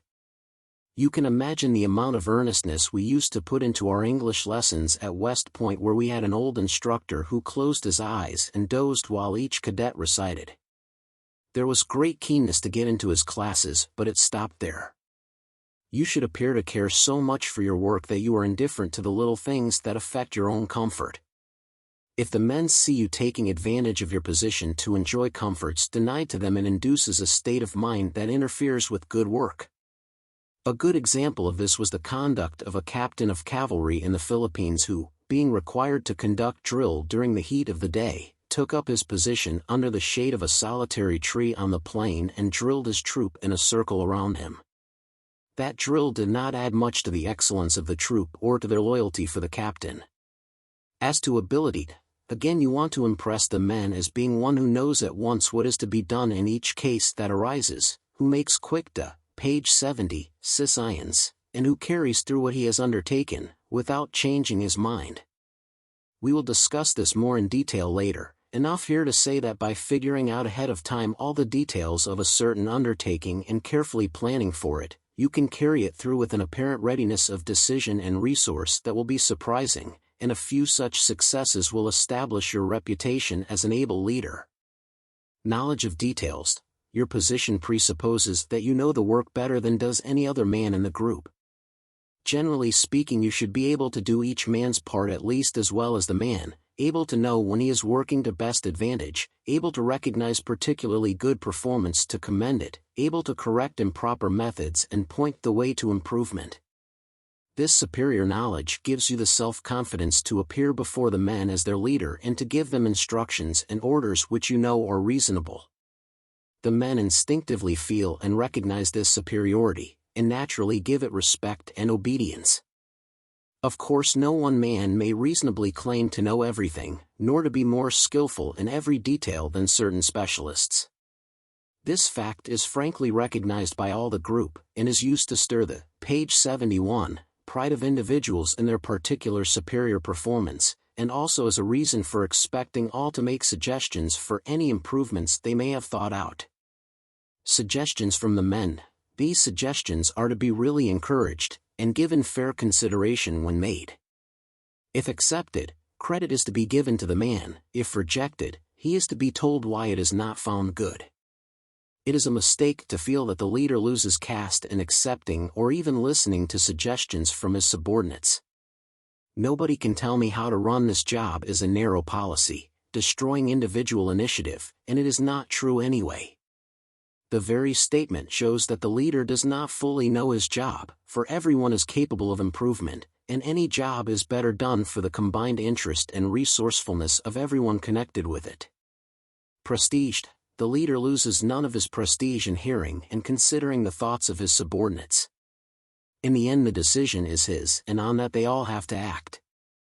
And it does not hurt his leadership to have to say frankly, "I don't know. I'll have to look into that." If he finds that he has taken a wrong course, it does not hurt even to admit frankly that he was mistaken, especially if his action has happened to do an injustice to one of his, page 72, men. Mistakes are readily forgiven, but not meanness or injustice. Remember always that the men admire manliness in their leader and demand justice from him. These qualities are better than infallibility, for after all they like to feel that you are human. And above all, they will not respect a bluffer. It is hopeless to try to bluff when you do not know. Someone will know and expose you, and away goes the respect of your men. Asking men's opinions. I have known successful leaders to make it a rule to ask, whenever one of their men came to them with some question or trouble, "What do you think about it? What would you advise doing?" The man has generally been thinking about this for some time before he presented it. If it is a question about the work, he has probably in mind some solution which he thinks an improvement, and this is his way of getting it considered. By thus asking his opinion, you encourage his personal interest in the general success, enlist his cooperation, give opportunity for that self-expression which means so much to every self-respecting man, and not least of all, you gain time for consideration of your own answer while he is presenting his. This is often a particularly good way to handle the case of a man brought before you for some dereliction of duty. Ask him what he would, page 73, do, if he were boss, with a man who had committed the same offense. It is astonishing how this makes him realize the whole situation, which he probably had not thought of before, and 9 times out of 10 he will suggest a more severe punishment than you would give, and come out of the experience a much more responsive member of the group than he was before. A representative of authority. In any business undertaking, the immediate leader of a group is to his men the direct representative of the authority which holds them to their tasks, of the purpose and policy which inspire their endeavors, and of the management which directs the enterprise. These men will largely get their impressions of the justice and fairness of this authority from that displayed by their leader. They will judge the worthiness of its purpose and policy from his enthusiasm and loyalty, and will estimate the efficiency of its management by that which their leader daily displays.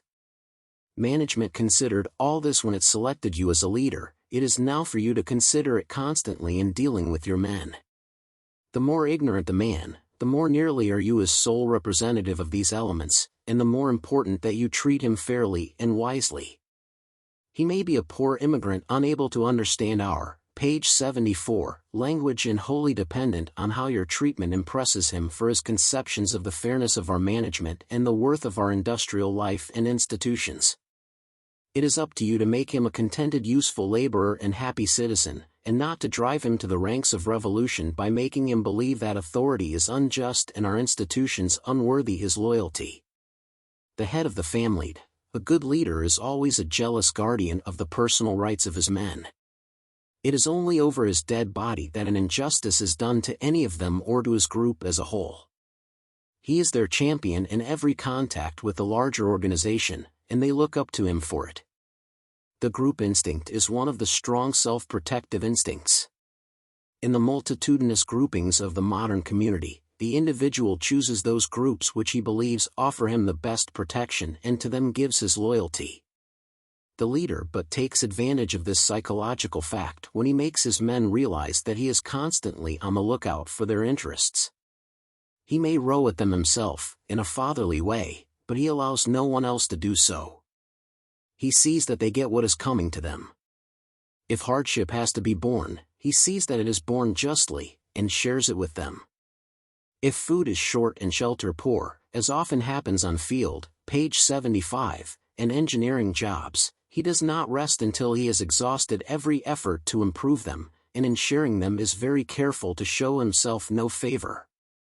He fights for their fair name, and for full recognition of their merit. If one of his men has a trouble, it becomes his trouble until it is adjusted. He thus establishes the feeling that it is a family matter, and that he is the head of the family. Incidentally, he is sure to be rewarded, for the men will soon be taking a keen interest in the welfare of the head of their family. And in the end the men come to speak of it as our group, not Smiths or Browns but our gang, for each realizes that his interests are equal in it with any others. And until his men do thus speak of the outfit as ours rather than his, the leader may know that he has not yet got the cooperative spirit which he desires. The group spirit. Any group of individuals working together for a common purpose are going to establish unconsciously a group spirit of some kind. This has got to happen. The leader knows that success largely depends on what this spirit shall be, and takes pains to make it a helpful one. By getting to know the men and how they feel about it, he keeps in close touch with the spirit that runs through them all, and by suggestions here and there, page 76, he does much to build it up in the way it should go and make the men feel a membership in his team. When he has got to know this spirit well, he can count on his men to respond in a certain way to certain appeals or impulses, and he thus makes this group spirit a tool in his hand for getting results. In time of hardship or strain he plays on this spirit to arouse new energy or endurance, and jaded muscles spring anew to life, just as martial music will put renewed life and spring into the lagging steps of tired soldiers. Thus always spirit may make men endure and dare and carry through far beyond the normal accomplishment. Thus the thoroughbred will run unfalteringly till his mighty heart breaks with the strain, while there need be no fear of killing the ambitionless cold bred, who slows down and quits at the early warnings of fatigue. So the good leader is constantly on the lookout for means to build up this splendid spirit in his group. By word and deed, and particularly by thoughtful conduct of the work in hand, he fosters the spirit of putting things across and never being defeated, which is going to carry them through to success when called upon. His men come to realize that what he requires of them is always reasonable and that it makes for efficiency. They find that he is always considering their welfare before his own, page 77, and taking the greater pride in their success for the team, and they come to realize that while he so directs their work as to make it as interesting for them as he can, he will never accept failure for them or himself, but insist on carrying through to successful accomplishment. It is possible thus to establish so strong a group spirit for doing good work and generally winning out that the men themselves will get after the laggards and expose the worthless for elimination as unfit for membership in the team. This spirit requires efficiency. Such results are possible to the leader in direct proportion to his knowledge of his job and his ability to conduct the work with efficiency and without wasted time or energy. Men naturally hate inefficiency. They become critical, caustic in their remarks, and finally disgusted under a leader who wastes their time and efforts, who hesitates over decisions and wonders whether to do this or that and how to do either, who hasn't the tools and material right at hand, who is always picking the wrong man for a piece of work, and who holds up the work of all while he fusses with the clumsy efforts of some dub. Such a leader will never build up any good spirit. That comes only from the reverse of this picture of incompetence. Page 78. Work for the leader, but not all leaders may be gods to be always right and sure in their management of affairs. True, but by looking ahead, by planning and preparing for each new task, by head work and overtime work, they can so fit themselves for each task that they can carry their men through it with such efficient direction that they will seem to their men to be almost godlike. Of course, this means work for the leader. But the notion is foolish that work grows less as one ascends the ladder of promotion. In reality, the leader who is half as good as he should be in his position is generally earning far more than his pay. His task is no easy one.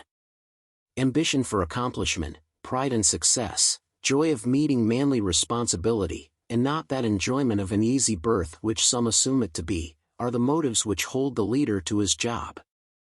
Where leadership really shows, as we watch a skillful boss directing his men through a job, tools and material all at hand, every man moving efficiently, all the parts working smoothly toward the result, how natural it is to exclaim, "What teamwork, and what a leader!" But out of years of experience I tell you that this leader seems so good, not because God especially endowed him with skill, but because he has previously sat down and planned, page 79, out how he was going to handle this especial job, and because he took pains to see to it ahead of time that everything was prepared for the work. His superior leadership shows not in the work he is here doing, but in the work he did beforehand in building up the discipline and teamwork of his men and in making preparation for handling this especial job efficiently. That is why he may now appear so quietly sure of himself and his men, and that is the real task for leadership, fitting self, men, and team ahead of time so they may work smoothly to the best advantage without waste or friction. Assuring the confidence of the men. It is a common fault of leaders to take too much for granted and assume that men understand conditions without bothering to explain them. Remember that a man cannot give good work if his mind is harboring fear, distrust, or even questionings as to his rights, his duties or his assurance of receiving impartial justice and fair dealing. Confidence and a knowledge of the conditions under which he works will keep his mind free from these disturbing invaders. Instead of assuring this mental freedom, many leaders are so poor as positively to inject fear and anxiety. Perhaps nothing can do more to free his mind at once for useful impulses than to provide him with printed rules and regulations which, page 80, clearly define the policy of the undertaking as regards administration and control, the rights, duties and mutual relations of its members, and particularly the method by which each may secure immediate consideration by superior authority in case of real or fancied invasion of his right to justice and impartial treatment. We all know that in industry the man's distrust of the impartiality and honesty of his boss is often justified, and we can see the advantages of letting the man know his rights and giving him easy, sure access to higher authority. The vastness of modern organizations has too often made management forget its responsibility in the matter of discipline and fair treatment among its employees.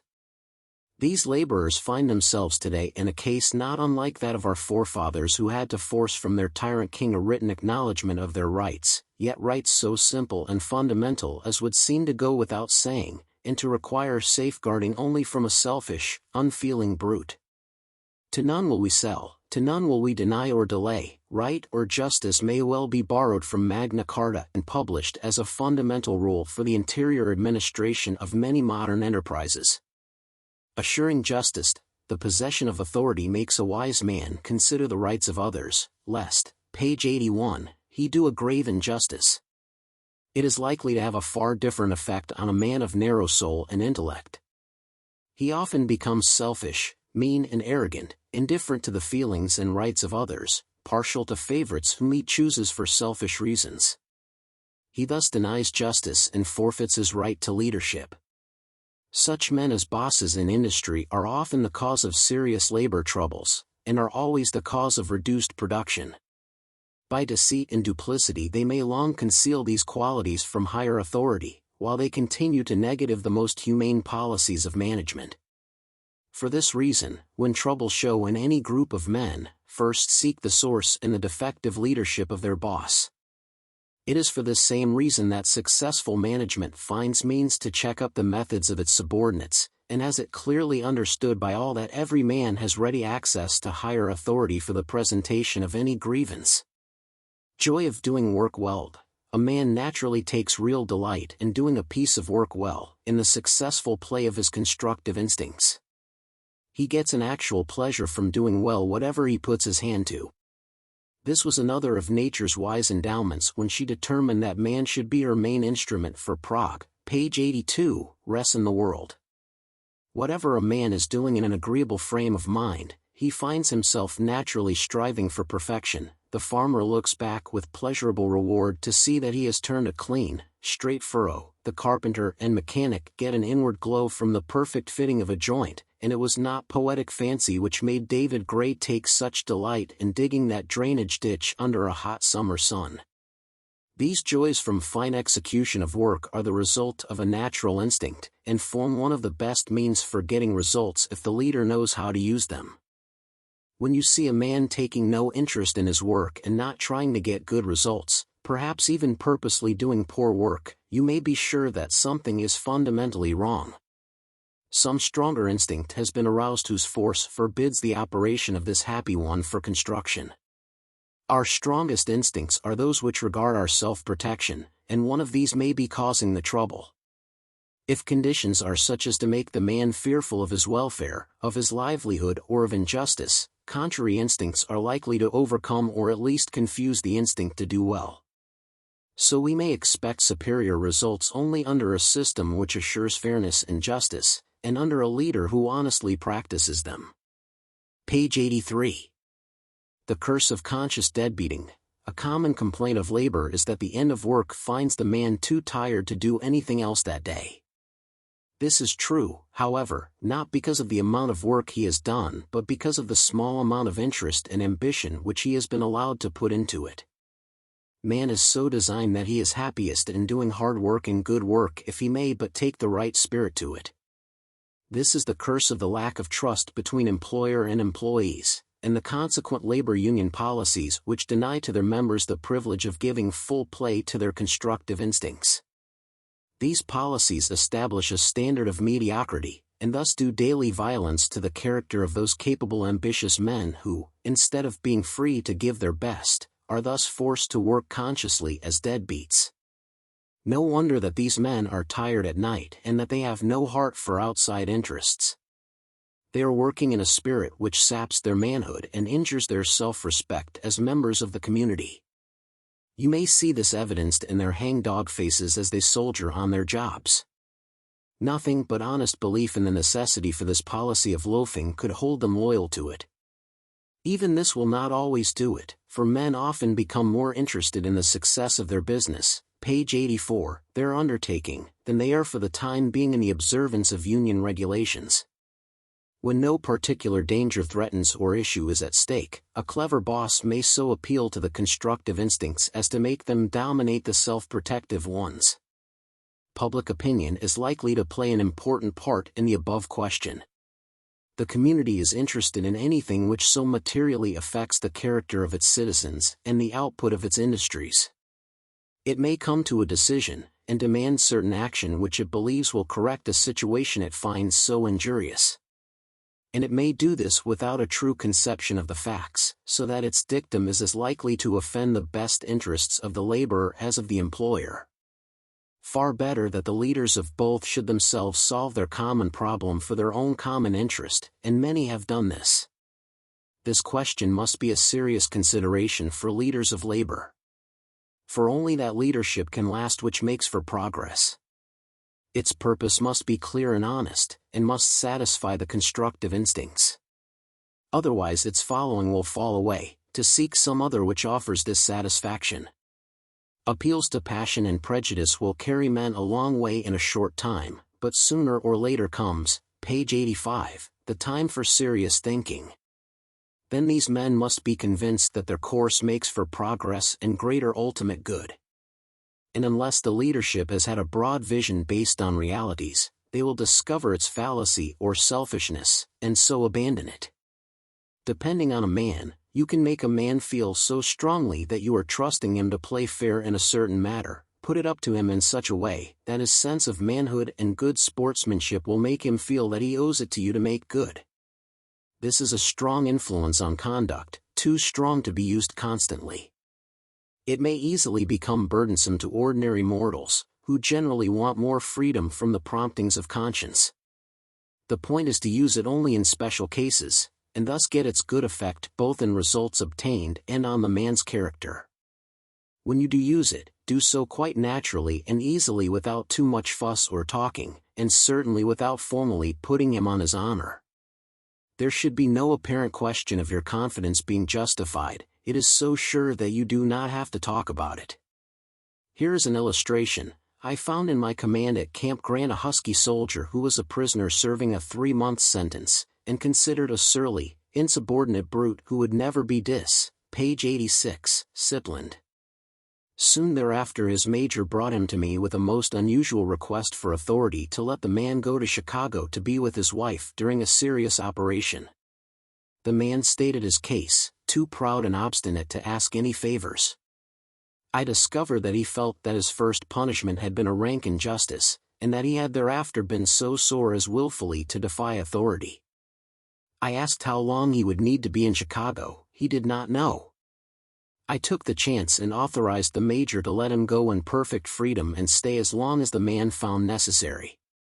He was back long before we expected him and in an entirely new frame of mind.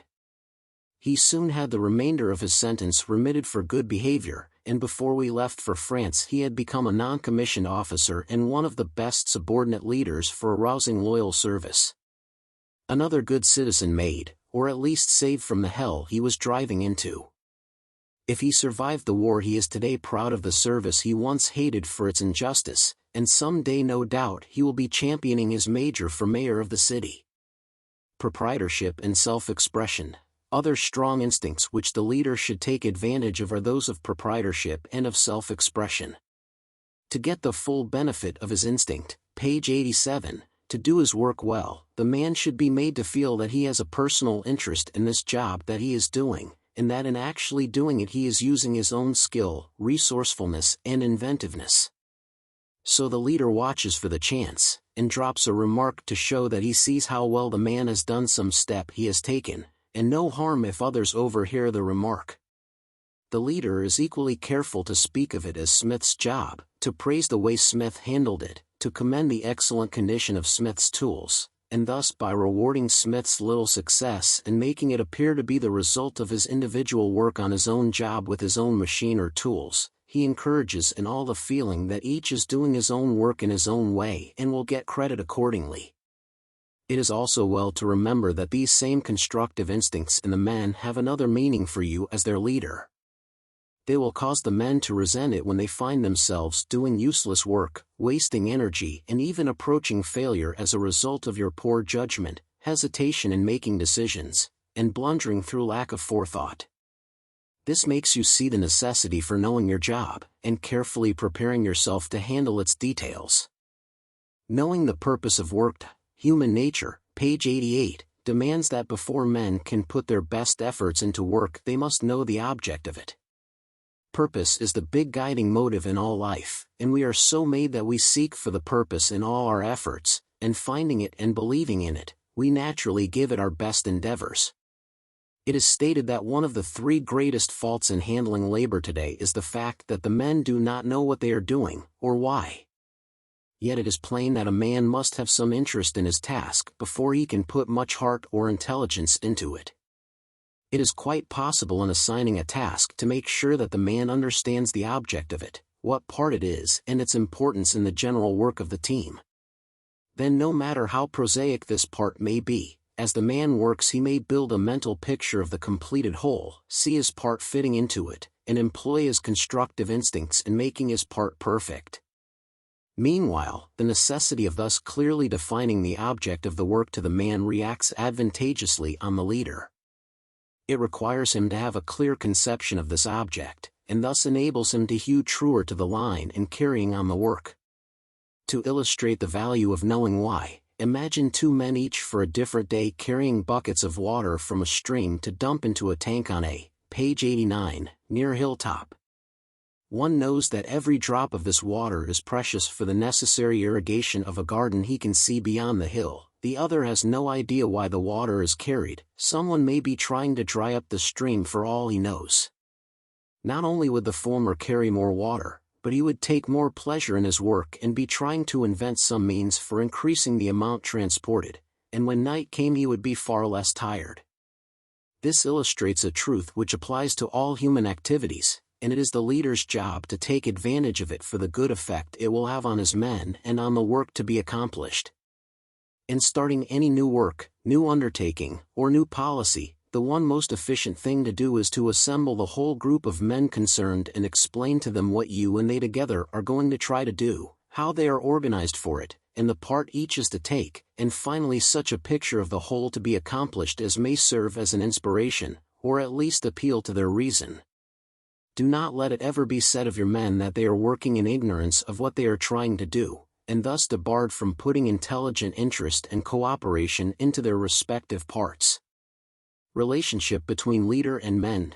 The relationship which should exist between the leader, page 90, and his men is a difficult thing to explain accurately.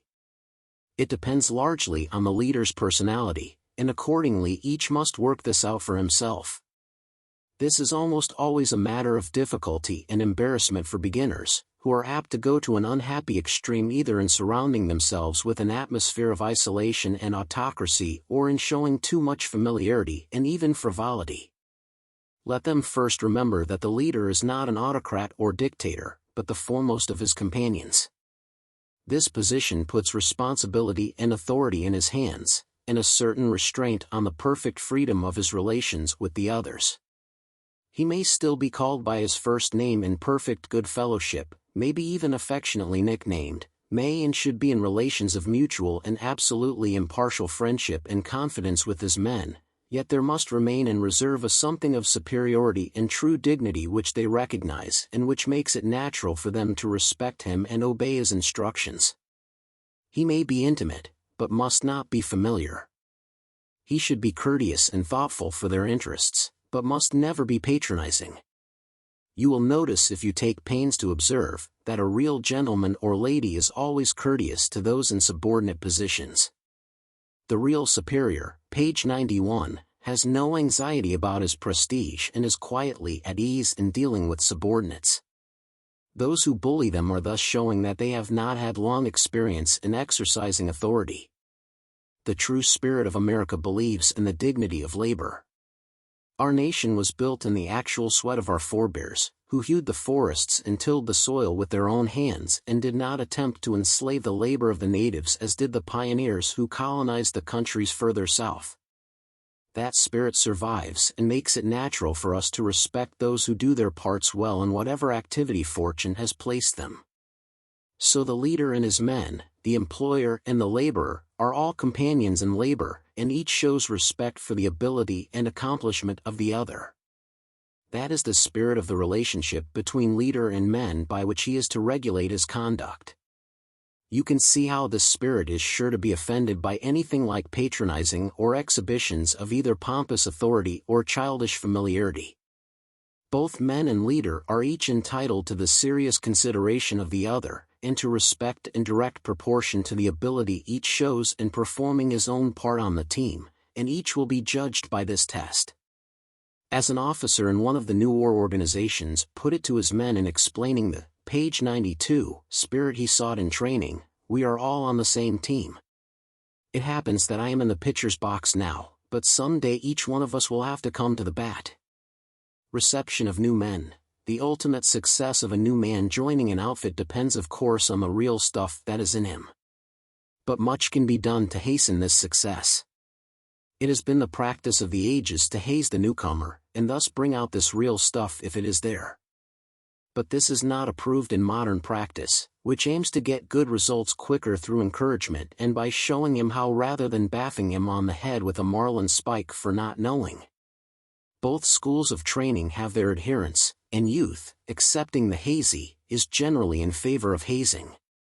There is something to be said in favor of enough judicious hazing to remove any tendencies toward freshness which might interfere with the new man's progress, and enough to implant in him an appreciation of the seriousness of life where that is lacking. But the difficulty is to make the hazing judicious, to avoid overdoing it, or doing it where not needed. So this becomes another care for the leader, who must see that each new man gets the right start if possible. You can be sure that most new men want, page 93, to make good. Encourage them along that line and try to prevent the occurrence of anything which will switch them to the other track. To most of them an early exhibition of your friendly personal interest in how they are coming on will be a great help and incentive to better work. There will be many things that they do not understand, and some real or fancied troubles. This is your chance to establish a relation of confidence in which they form the habit of bringing these troubles to you for solution, instead of letting them rankle in their minds and act as deterrents to the good impulses for work. This gives you many opportunities for improving the group spirit and may someday be the means of clearing up real grievances which might otherwise lead to serious trouble. The man's future depends largely on the start he gets, on his first impressions of the spirit and policies of the outfit, and on the habits he personally forms. The smarter he finds the outfit to be, the more pride he will take in belonging to it. The closer attention he is forced to give to the exact performance of little details, the sooner he will get the habit of doing things exactly right, and the sooner he will become a helpful member of the team. You can teach new tricks to new men much more easily than you can to old ones, whose page 94, formed habits you must break before you can implant the new ones. New men are a valuable asset to a live leader, for he can come nearer making them the kind of men he wants. Take time to hear men. The leader must have time to listen to his men. He must not be too busy to take up this matter or that which any one of them may properly bring to him for consideration. It is easy to look important and say I haven't got time, but each time the leader does it he drives one more nail in the coffin of the team spirit whose life he should really be cherishing. The chances are that he declines the interview because he fears that he does not know the answer. But it is far better to take that chance, make the man feel that he was right in coming to you, and listen to his proposition, even if in the end you have to admit that you do not know. You must have time, if you want the loyal cooperation of your subordinates. I know an officer who took charge of and straightened out a tangled organization in Paris, and the first thing he did was to tack outside his office door, "I have got time to hear you." It is much harder to get your subordinates to give you the frank timely expressions you need, than it is to avoid being bothered by too many of them. The busiest leader can and should so arrange his, page 95, affairs in his policy that every subordinate may know that he may personally see the chief if the occasion warrants. In the midst of all the cares of building the Panama Canal, General Goethals still set aside one morning each week for his men, and among all those thousands of employees, every Jamaican and Hottentot had the comfort during the week of knowing he could see the big boss in person on Sunday. His gang boss also knew that the Hottentot could go to see the general, which had a salutary effect on his methods, so in the end not so many actually went after all. Let everyone know that anyone having troubles is to bring them direct to you, and the troubles will rapidly diminish, and your time be well repaid and added efficiency. Talking to men. There is much for the leader to consider in the matter of talking to his subordinates. He may not talk enough, or he may talk too much. He must explain to all the object, organization, and policy of any new undertaking. He thus gets better results and saves a lot of talking later.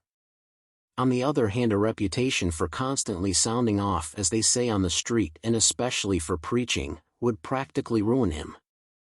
A leader should observe the rule not to talk unless he has something worth saying, and that nothing is worth saying unless it is worth being listened to. Page 96. The habit of talking without demanding the close attention of those supposed to be interested is bad business, and makes trouble and misunderstandings later.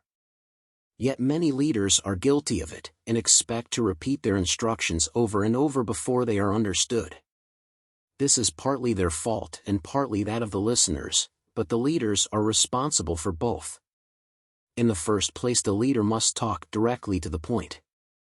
If he has not this ability, he must self-train in it, which he may daily do to advantage, both at home and abroad. Let him first think what he has to say, even exactly how he is going to say it, then say it and stop. He will not talk as much, but it will go farther. There are many men so unaccustomed to saying things which really count, that they become embarrassed and confused when they find themselves the object of close attention. Yet the leader must meet this, for holding the close attention of the men is the second and equally important part of his responsibility in talking successfully. Demanding attention of all. When you have anything to say, to one man or to many, get full attention first, and insist on having it while you are talking. We so often see the impossible situation of a leader making remarks which he considers important and the men of his group plainly giving at, page 97, attention to other matters, even engaging in side conversations. When you have to talk to a number of men, call them all about you, in front of you where you can see all their faces, and as near you as practicable so you may speak if possible in a conversational tone. You will have to give this constant attention, for the devil prompts some men always to slip around behind you, while others always take the most distant seats and await the biblical invitation to come forward. With the men thus before you, you can now make sure that your points tell. If an interruption occurs, immediately stop talking until all can give attention again. If your remarks are for everybody, everybody should hear them, and you are responsible that they do. Make that a rule, stick to it yourself, and you should have no trouble. Talking to individuals. In talking to an individual, try to be so clear and definite that you will not have to repeat, and let it be understood that you expect such attention from him that repetition will not be necessary. Of course, you sometimes have to deal with a mind so untrained in concentration that it cannot take things in and retain them, and you will have to be patient in making yourself understood. The meanest type of mind is that which keeps thinking, while you are talking, of what it, page 98, is going to say when it gets a chance, and gives your remarks just enough attention to note when a pause comes so it may begin to talk. This kind of man is a curse in any walk of life, and not to be tolerated in business. The art of listening is a valuable one. Everyone should cultivate the habit of concentrated attention to what is being said, if it means anything to him. It is particularly valuable in receiving instructions, and promotion is more likely to come to one of whom his superior can report that he gives his full attention when you tell him anything, and you never have to repeat. Example better than talked. In the line of not talking too much, it is well to remember that American spirit is not aroused by Napoleonic addresses before the fight. If the leader wants keenness and enthusiasm in doing a piece of work, he arouses them rather by example than by words. It is here that actions speak louder than words. You cannot put your men on their toes by telling them that you want them there. You must bring the follow-me spirit to the work, and put so much cheerful energy and vitality into it that your spirit is contagious. By keen direction, happy suggestion, possibly a bit of competition, and most of all by example you put your men on their toes unconsciously, and hold them there till the task is done. Then you, page 99, may all talk about how good it was, and share the credit. Proper subjects for talk. On the other hand, there are things that you must talk about. Your subordinates must understand your methods and policies, for you want their cooperation in carrying them out. Remember that while you are dealing with intelligent men, they still are not wizards to be able to divine your thoughts. So do not assume a manner of aloofness and superiority, or wrap yourself in the work in an atmosphere of mystery. Explain in frank, homely, man-to-man talks what you are getting at and how you intend to get at it. The atmosphere you want is one of mutual understanding and confidence. You get it, however, not by saying you have it, but by showing that you have it in the way you treat the men. Another subject for you to explain is the spirit of discipline, its objects and its necessity. Many men have never thought about it, never realized the necessity for obedience and the advantages of cheerful obedience, never heard of teamwork or thought of loyalty to comrades. As occasions arise, you can explain these things in a way to make them interesting and very real influences on the men's conduct. In this way you may do much toward building up the group spirit you want. In a given, page 100, case of violation of rules or dereliction of duty, it is often possible to explain to all your men how this offense damages the discipline and reputation of the group, and thus get better results than you would from inflicting punishment. You should also take occasion from time to time to explain the affairs of the larger organization, to tell the men what it is trying to do and how it is getting on with it. Tell them anything to increase their knowledge of the whole scheme and their interest in its success, for both these add to loyalty and morale. You want the men to have the stimulation that comes from a live interest in the general result, so keep the cards on the table, and make the men participants with you in the developments of the work. We Americans are all from Missouri, and need to be shown. But when we once understand what is wanted, we jump in heartily and put it over. Talks by the big chief, the head of any organization, will get far better results if he will make occasions for assembling all his subordinate leaders in a body and talking to them of his policies, his plans, and of how things are going in general. The day is past when the source of authority is supposed to be clothed in awe-inspiring majesty, whence issue commands for servile obedience. That chief, page 101, who denies close relationship to his subordinate leaders, who does not take them into his confidence and let them know his plans and how he proposes to carry them out, creates today the suspicion either that he is not sure of himself and his job, or that his plans and purposes will not bear the light. The big man does not fear close scrutiny and does seek cooperation and suggestion. The successful business head today makes himself the captain of a team whose members cooperate intelligently for the team's success. For this purpose he brings them together in a body where shoulder to shoulder they feel their comradeship in a common cause, where they all get the inspiration of their captain's personal leadership, and absorb enthusiasm from his personal presentation of his hopes and plans. All are thus filled with a common purpose and return to their tasks each better fitted and more highly determined to play his part to the best advantage of the larger organization. Thus the most successful American commanders, like General Summerall, took time and pains to go about before a battle and explain in person to assembled groups of their commands the general plan of the coming action and the exact part this particular group was to play.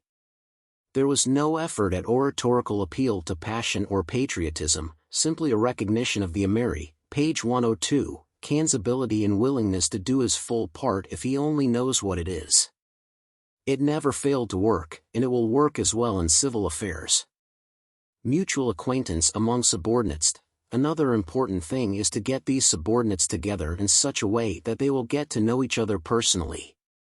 They are really partners in the same enterprise, and a knowledge of each other's personal equations is quite indispensable to their successful teamwork.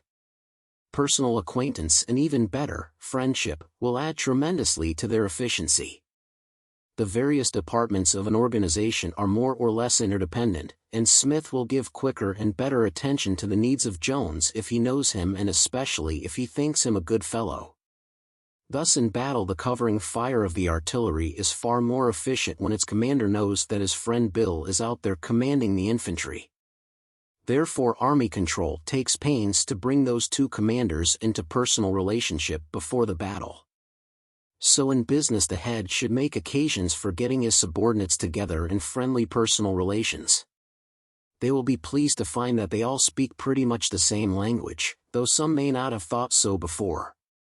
This closer association removes the affectation of some and the extreme, page 103, humility of others, and exposes them all for what they really are, fellow members of the same purpose, equally sincere in striving for its success, and equally to be judged on their sole merits of performance. This has been tried out successfully in many industrial enterprises, with happy surprise for the holier-than-thou skeptics. It is sure to be of advantage if the management goes into it with sincerity of purpose. Supervision of workers. It is plain that the leader's job is one of supervision and direction.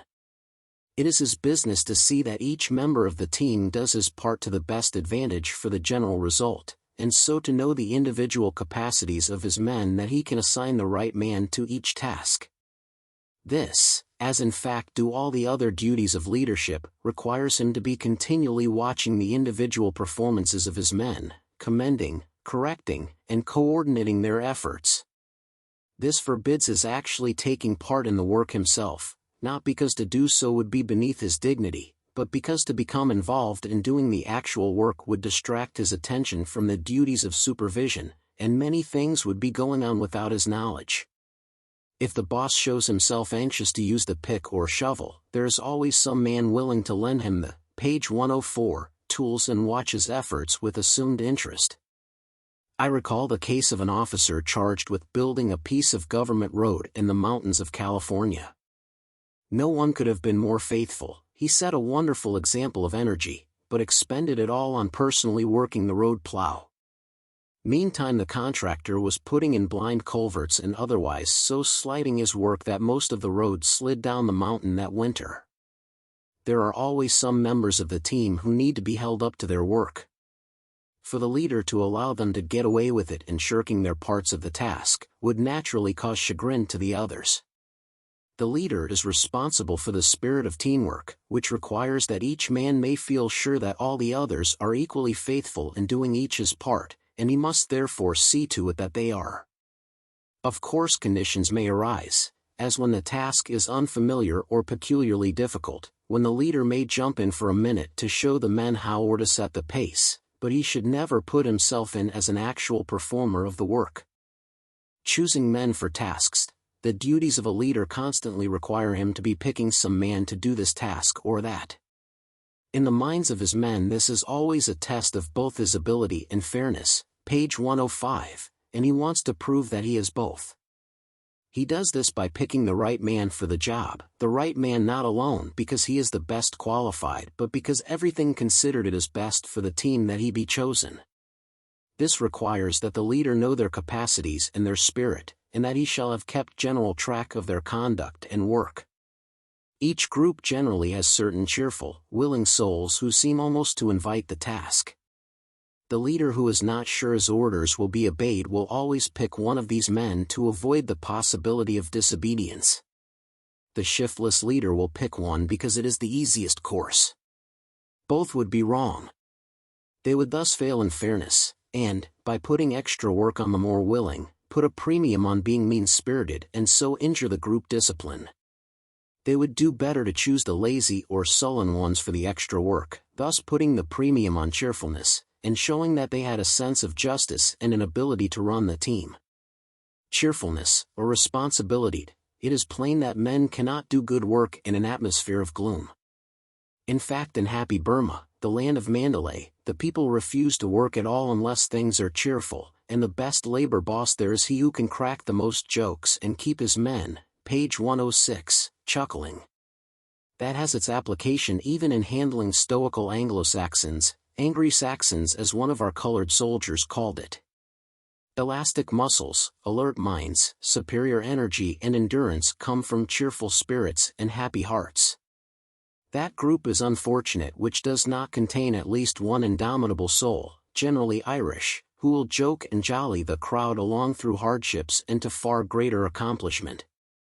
You know why the bosun always leads the sailors in a swinging song or in cheering as they haul the heavy sheet. He puts this spirit into them for the greater exertions they will make. One group of marching soldiers will sing and joke themselves happily into camp, when other grim and silent ones will barely drag themselves in for their fatigue. Yet true as all this is, there are leaders who sacrifice it by such surly, inconsiderate, dominating control as to keep their men sore and heavy-hearted, discouraged with themselves and the work, and indifferent to results. These leaders create an atmosphere of impenetrable gloom, and then expect the impossible in demanding good work. Cheerfulness and hopefulness must always emanate from the leader. No possible hardship or obstacle may justify his failing to radiate these helpful qualities. They shine out from a character too strong and resourceful to be overcome by any, page 107, obstacle, too confident of the excellence of his men and their ability to overcome it to be other than cheerful in meeting it. You will find occasions when it will test your own courage, physical fitness and vitality to do this, for you must give of your spirit to put spirit into the men, and by the sheer force of your cheerful dominance over the adversity, lead them through to a happy conclusion. Growling permissible. As to growling and kicking in the government, it all depends on who does it and how he does it. A certain amount of thus letting off steam seems good for the soul of man, and so far should not be denied to your men. You may ignore it, make light of it, and even sometimes get a good laugh out of it and so clear the atmosphere. It is doubtful if you may ever indulge yourself in it in the hearing of the men. And if it smack of real disloyalty, then you may not tolerate it, for it will undermine their morale, and injure that determined spirit of putting things over at all costs.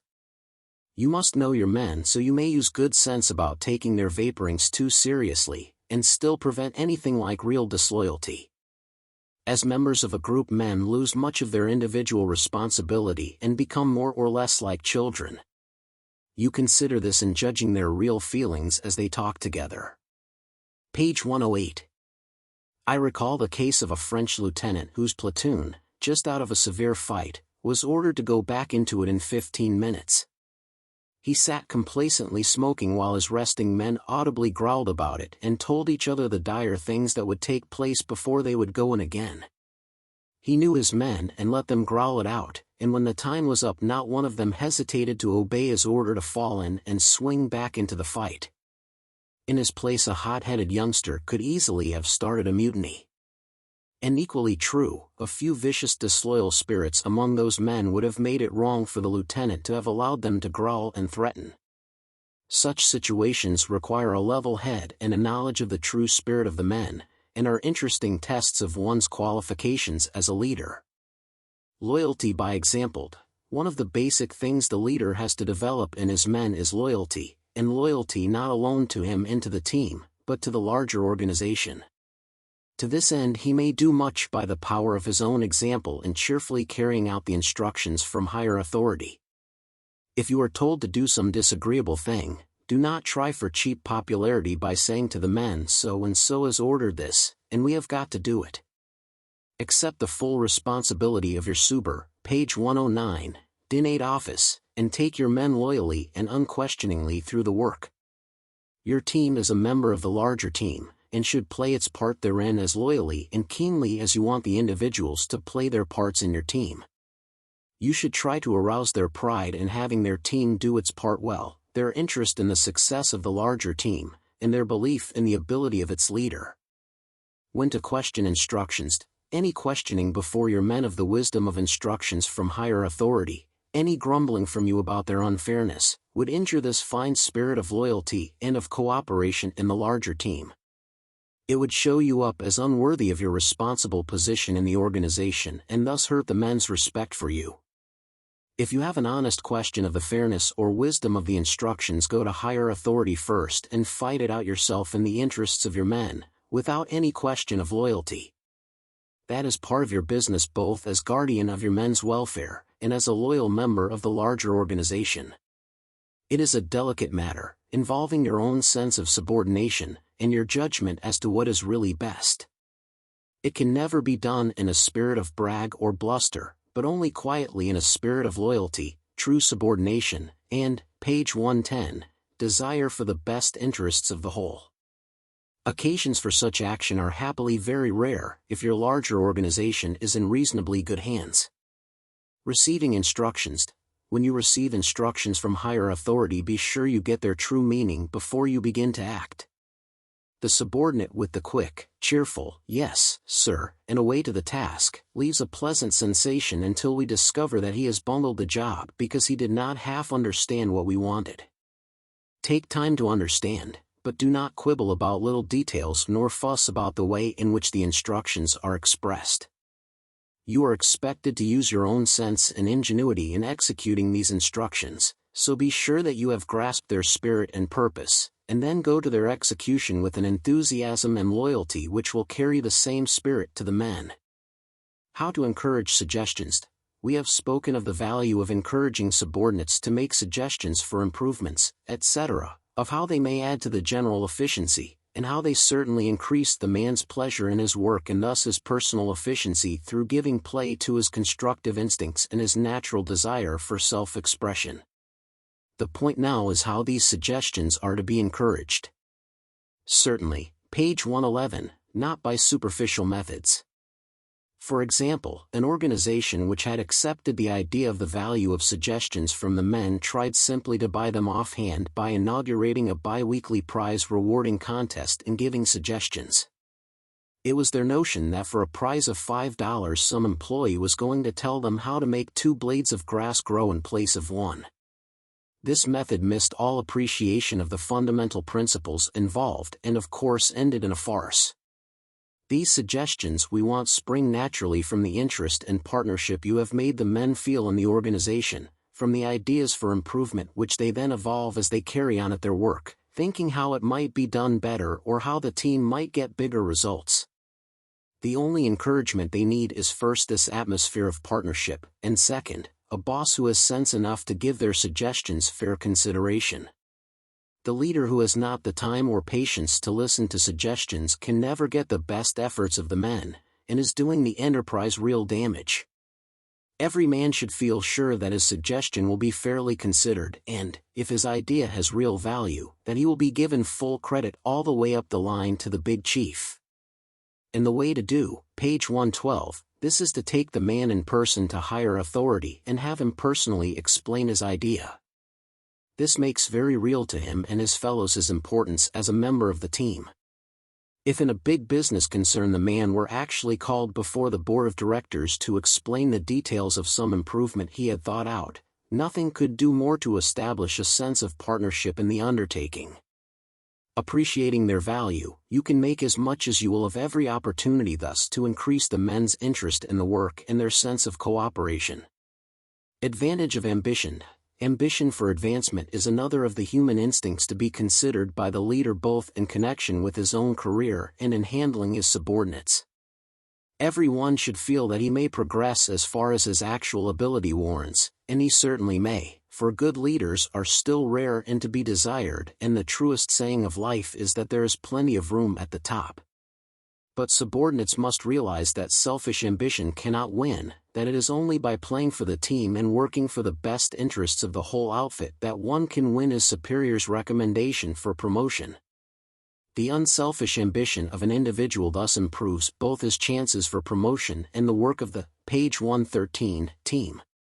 Industrial progress and individual promotion both spring from individual effort to increase output or to decrease expenditure of energy. It is generally true throughout industry that the great stream of intelligence, inventiveness and adaptation flows from the bottom up and not from the top down, and that the top is continually being recruited from the bottom, as employers daily graduate from the classes of laborers. This latter is so common a fact that it is frequently overlooked. It is so wholesome a fact, so characteristic of our democratic institutions and so helpful a thought in times of unrest and discouragement, that it should be emphasized and frequently brought to mind. Never deny an earned promotion.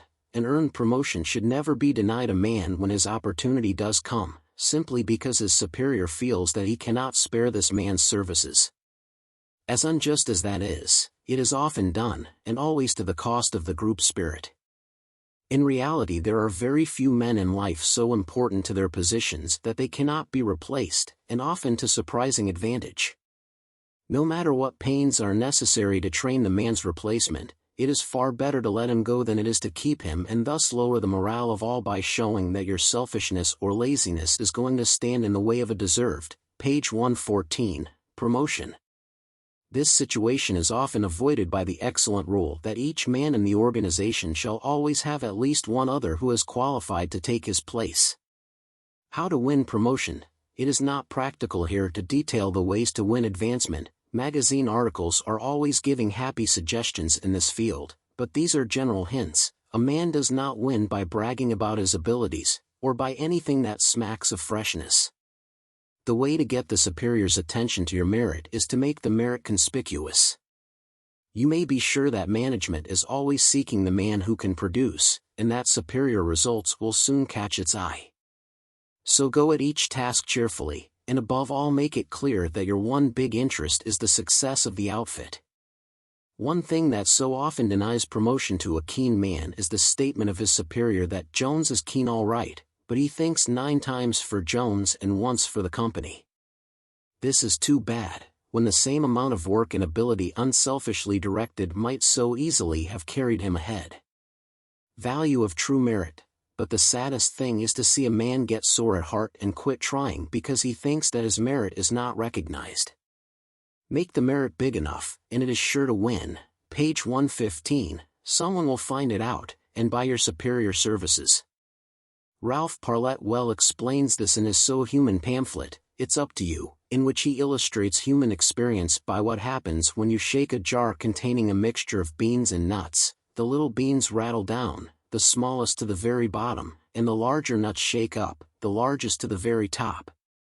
Thus we find our place and hold it in life's struggle according not to our wishes but to our actual size. Friendly influence may elevate the little bean to high position, but the jolts of experience soon rattle him back to the place he fits without rattling. Adversity may have crowded the big nut to the bottom, but the same jolts will see him shaking up again to the top. It is not luck that takes one up or down, it is size, and the answer to ambition is grow bigger. There is so much true human nature in them that a few sentences are quoted. Everybody wants to go up. But everybody is not willing to pay the price by first growing bigger so that he can shake higher. So many want to be boosted up. Everybody is doing one of 3 things: holding his place, rattling down, or shaking up. Whatever place we shake into, if we want to hold our place, we must hold our size. We must fill the place, for if we shrink up smaller than the place, we rattle. Nobody can stay long, page 116, where he rattles. And you observe that in order to hold our size, we must keep on growing enough to supply the loss by evaporation. Evaporation is going on all the time, in lives as well as in liquids. A plum becomes a prune by evaporation. I wish human plums became as valuable when they become prunes. Joy of accomplishment, akin to man's natural delight in doing things well, is the motive for accomplishment, and the pleasure he gets from seeing a thing completed. We all know people who are more or less ruled by this passion, who get their teeth set, as we say, in doing something, and can be interested in nothing else until they have done it. One of America's most successful business men recently replied when asked what he considered the best thing in life: the satisfaction that comes from accomplishment. This may be enjoyed by every individual no matter in what walk of life, for it means the satisfaction to be had from the accomplishment of the tasks in our own daily life and work. The housewife has it from the contemplation of her glistening shelf of preserves, the farmer gets it from his crops, and the schoolboy from his work and play, when he completes a set task, or first swims across the river. The leader may often appeal to this instinct to, page 117, increase accomplishment. It helps explain the advantage of letting the men know what they are doing as they work, and especially of letting them know from time to time what they have accomplished toward the general result. This is the reason that the posting of progress charts does so much to arouse interest in factory and shop work, and is another reason for including the workman in a knowledge of the general progress of the whole organization. Everyone is supposed to have some underlying purpose, some goal in life. As Bishop Brent says, even the loafer may be supposed to have the purpose to live as easily as possible. But we do not have to await the satisfaction of having attained this distant goal. We get more satisfaction en route from the successful completion of each of the small steps that bring us a bit nearer the goal, and count that day good in which we have taken one. So the leader may encourage the faith and assure the continued efforts of his subordinates by showing them from time to time where they have made successful progress toward the desired end. Indifference and discouragement are the natural enemies of this instinct for accomplishment, which may invade our minds and prevent the operation of this instinct. They come from failure, or what, page 118, seems like failure when long-continued efforts show no results, and from getting stale through the constant repetition of the same task, without variety or the stimulation of new ideas. The leader must combat these enemies by introducing other thoughts to replace them. He must encourage the discouraged and interest those who are bored. He may often stimulate interest in even monotonous work by commenting on the perfection of its execution and the amount of its daily output. It is possible to relieve the monotony of long hours at the same tedious machine by letting two men alternate tasks, if it can be done without offending the instinct of proprietorship which makes a man resent having another touch his machine. Here is the leader's chance for ingenuity. He knows what is needed, it is up to him to supply it. Learning other jobs and fitting himself for promotion, brief opportunities for supervising the work of others, getting better acquainted with the general work of the whole outfit, are possible suggestions. Justice and fairness. Justice and fairness are generally considered the first essentials for handling men successfully, and yet how often we see leaders who give them no consideration. Human nature demands fair play, and gives its best response only in that atmosphere. No matter what our religious, page 119, beliefs, we have to recognize that our best advances in civilization and community living have been based on the philosophy of life taught by the son of the carpenter of Nazareth, a philosophy which recognizes how the natural impulses of mankind react to fair dealing and decent treatment. The eminently successful Endicott Johnson Corporation is run on the basic proposition that 90% of mankind are good and will make good when confidence is shown in their good intentions. The working rules for their organization are accordingly made to fit the big majority rather than the 10% minority. And this policy works, though it be revolutionary. Rules are generally made to fit the few weaklings who are not man enough to play fair in the team, and the big majority have accordingly had to be cramped in their freedom because of the meanness or ignorance of these few. This has been a common fault in army administration.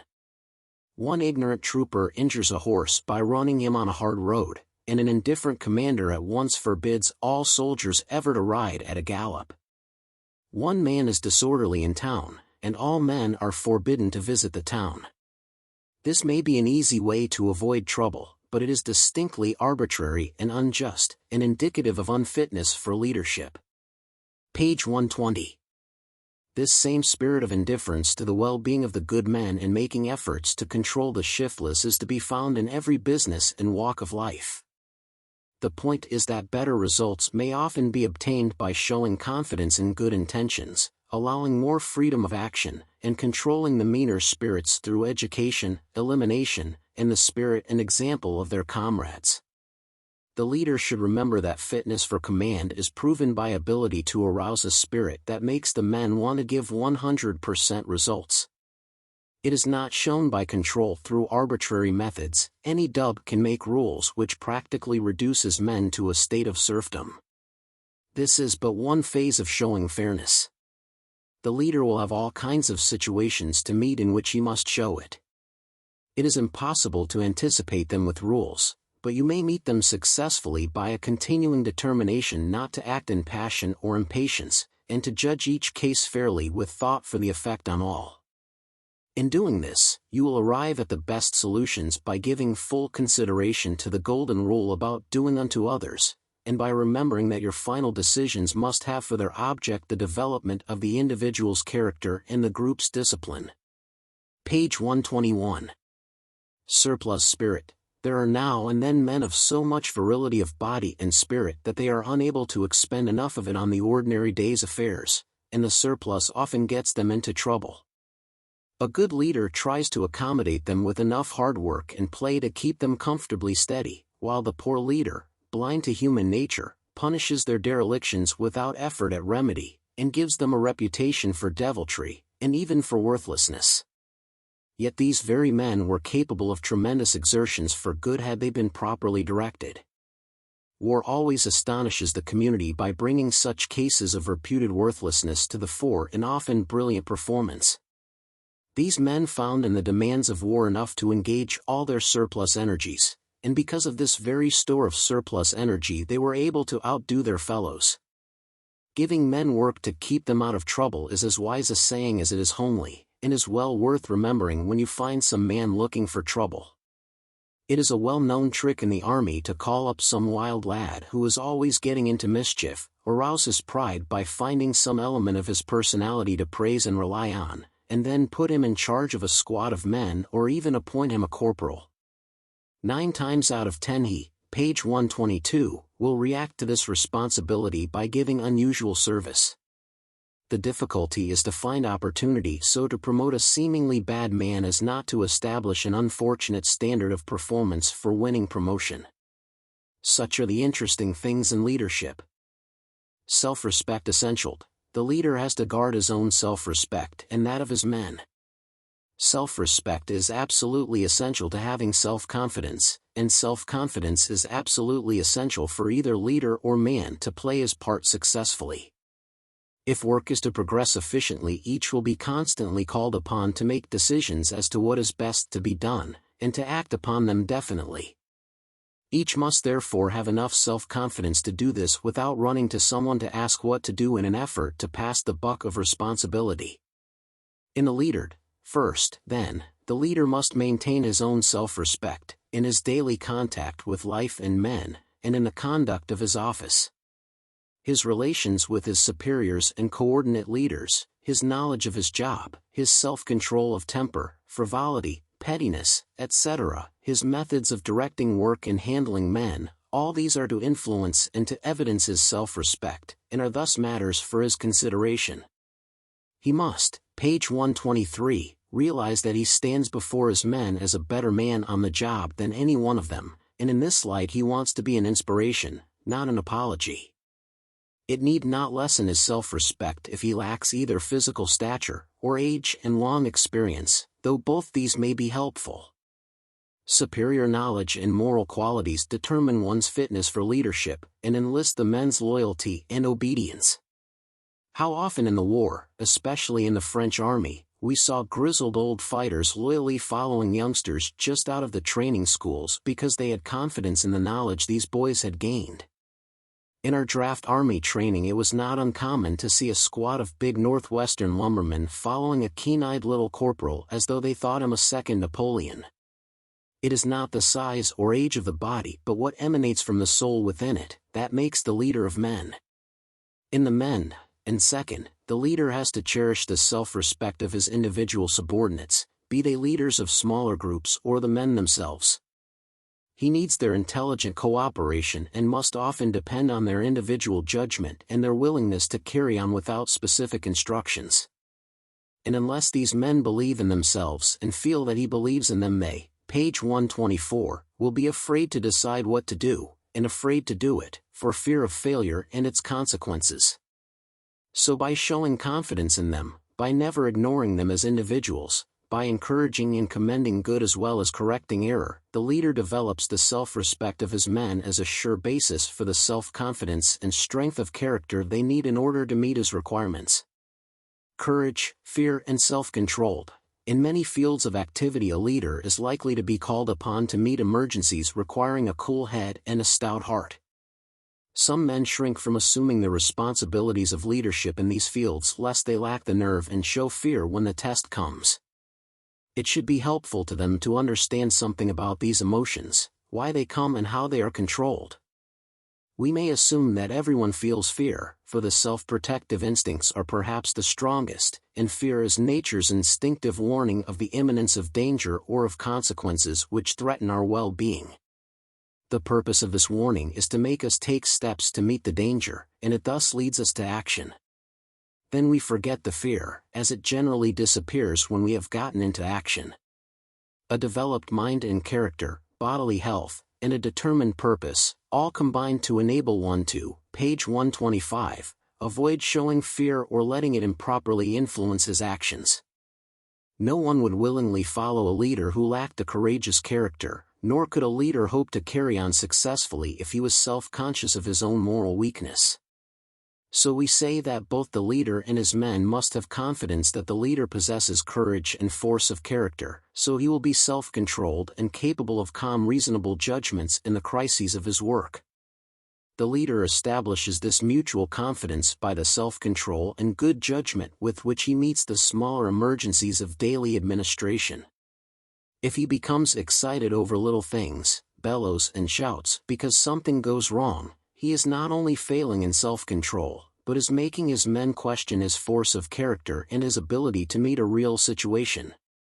A new leader should therefore make a point of training himself in self-control under trying circumstances. He should even seek situations which try his nerve and judgment, rather than avoid trouble as the weak man does by quietly slipping around it. Control by power of example. It is the leader's function to be calm in emergency, unruffled, even sardonic if he has it in him, in the face of hardships, unperturbed and even casual in the face of, page 126, danger. The psychological power of mental suggestion is now well understood, and accepted as one of the sure means for controlling men. If you are a real leader, your men will take their mental attitude from what yours appears to be. In danger they will watch your movements, even facial expression, for reassurance. It is then that you drop some casual remark, borrow the makings and roll a cigarette, do any simple thing naturally, showing that you are at ease and confident in these abnormal circumstances, and your men regain their wavering confidence, feeling that you are not afraid. So, in time of unavoidable hardship, you must avoid showing annoyance or impatience. Your sardonic acceptance of necessary conditions will unconsciously lead to theirs, and save the nerve strain and damage to esprit which result from grumbling, and bucking, and cursing out everything in general. In an emergency you must show perfect self-control. Remember that your conduct will determine that of your men. If you are excited, they will be more so. The emergency will call for perhaps the most accurate, determined, self-controlled work, and if your heart has jumped into your throat and made your voice quaver and your ideas confused, and this will happen to the best of men, nothing but disaster can result if you communicate, page 127, this to your men. You will gain time and success in the end, if you take time now to swallow your heart, and regain perfect self-control, before you say one word to betray your perturbation. Then with calm self-assured demeanor give your directions as becomes a real leader. Directions so given are a great comfort to the men, and assure steady intelligent execution. To begin shouting excited ill-advised instructions in an emergency is one of the most characteristic failures of inexperienced leadership. Try to train yourself so that you will be one of the exceptions, by acquiring the habit in any given situation of being first sure of yourself, and then calmly giving directions to your men. You have opportunity to train for this in the ordinary affairs of life, and may thus acquire a facility for knowing what to do in an emergency and doing it with calm assurance. In any public accident or emergency there is generally some admirable bystander whose mind has acted instantaneously, who has jumped in and done the right thing. Question your mental processes to learn why you are not the man, and try to qualify next time. Decision. It is characteristic of a successful leader to make good decisions that do not have to be changed and to stick to them, and it is character, page 128, istic of the valor of ignorance to make quick ones that are generally wrong. Of course quick decisions are preferable if they are right. They are necessary in the army, though not so as a rule in civil life, where the leader may generally take time to weigh his subject before deciding.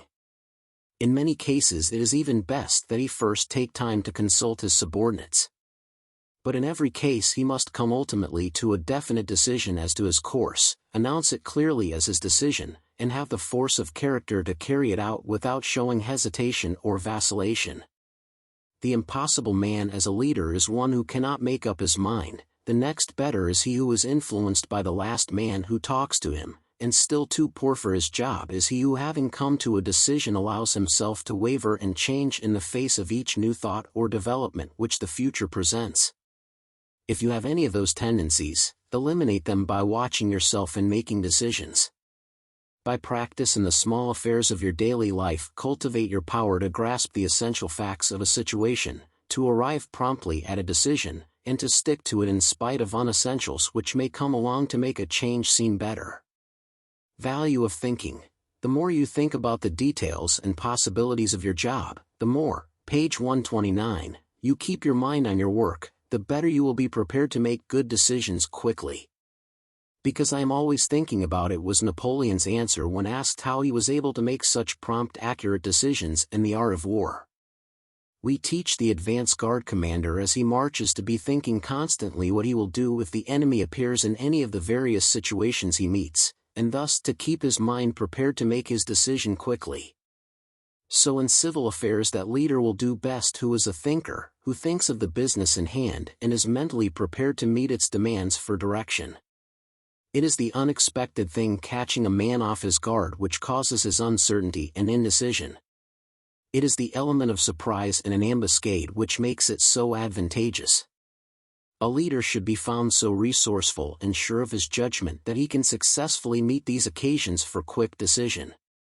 He can get a reputation for this ability by carefully planning ahead of time for certain tasks and thus being able to make quick decisions during their execution. But to maintain this reputation he must acquire the habit of giving thought to his work, not only in anticipation of certain jobs, but continually as the work progresses. The mind which does not have, page 130, to be recalled from a fishing excursion will grasp the essential details of a new situation more quickly and accurately than one that was far afield when the unexpected happened. Personal pride. Pride is another quality of human nature that is very useful to the leader in controlling his men. Just as he guards each individual's self-respect and cherishes it as the necessary basis of that manly and intelligent response he expects them to give to the demands of service, so he builds up their personal pride, in themselves, in what they are doing, and in the organization. This pride is largely established through seeking out cases of superior accomplishment and commending them. Once fairly developed, pride becomes an influence to which the leader may appeal successfully for better conduct, better results, and for patient endurance of hardship. He will not get it in a day, any more than he will get discipline or morale. It comes from the performance of good work that has been recognized as such, and rests in a justified feeling of ability and worth. So do not expect to get it by simply announcing to your men that they are the finest.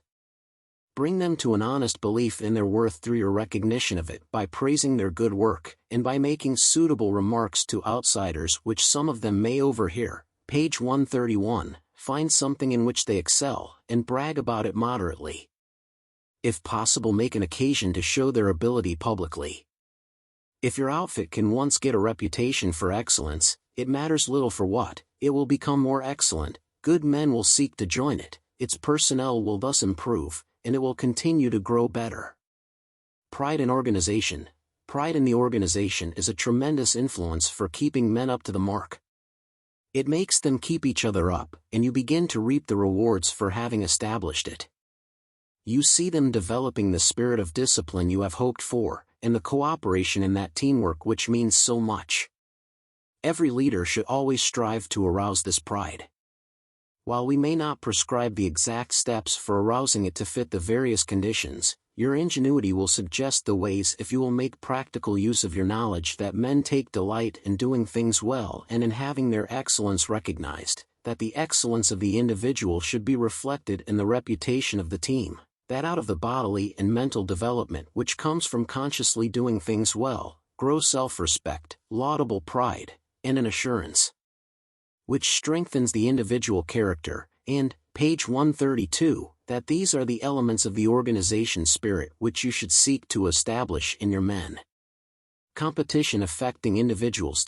The instinct of rivalry or competition, which makes a man strive to excel among his companions, is another of the leader's instruments. This is so powerful a motive that it has to be used with judgment. Once launched in a real contest, most men are likely to sacrifice anything to win. I remember discovering one of my young soldiers cheating and calling the hits at the target he was marking. He was perfectly frank in admitting to me that he had called many hits improperly, and when I asked him why, he ingenuously replied, "I heard the captain say we must beat H troop, and I was trying to help." He was so honest that I had to admit that the fault was half mine, and did not punish him. As a general rule, what we want from our men is a high average of performance which may be maintained without any impairment of their powers, so you must judge the case fairly before introducing the spirit of contest. You must not be using it eternally to keep the men on the jump, but only on occasions that are worthwhile. There are moderate things for which it may be used regularly to stimulate effort, as in making the best record for punctuality, etc.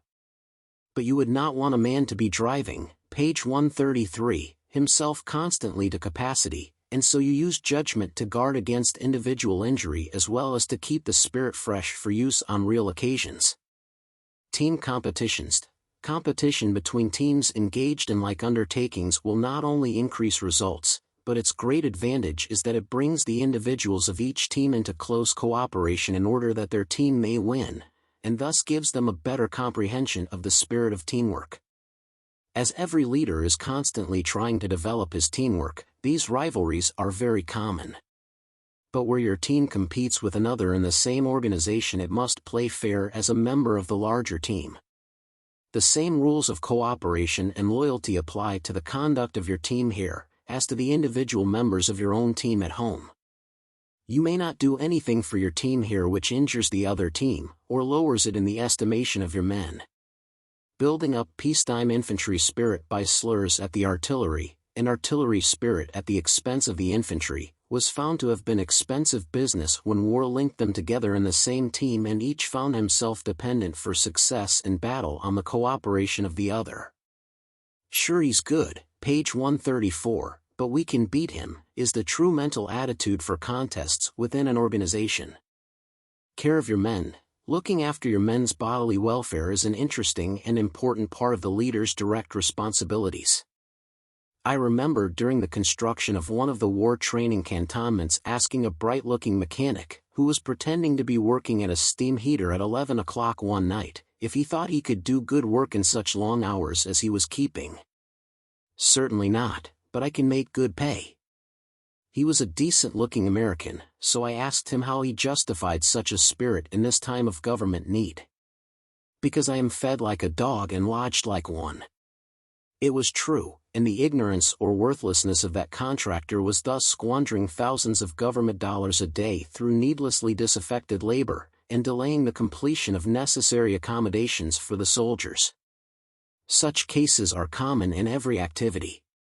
Each job presents its own problems to be solved according to the conditions. The big thing here is to realize that the welfare of his men is an important consideration for the leader who expects them to do good work. It would seem unnecessary to state that a man's mental and physical fitness have page 135, much to do with his accomplishment, and yet so many bosses seem absolutely indifferent to a man's condition so long as he is able to drag himself to his work. In reality, it should always be the first cause to investigate whenever any man shows a letdown in his performance. A man cannot keep up good work on an empty or sour stomach, nor give continued careful attention to details if some trouble is constantly obtruding on his field of consciousness.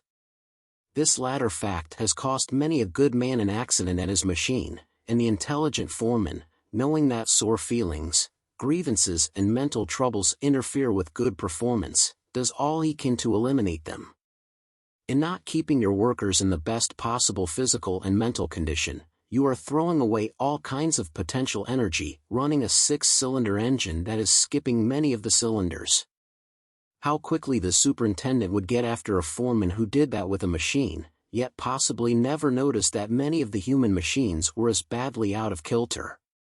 In this question of looking after the welfare of your men, there are two opposing considerations to be kept in mind.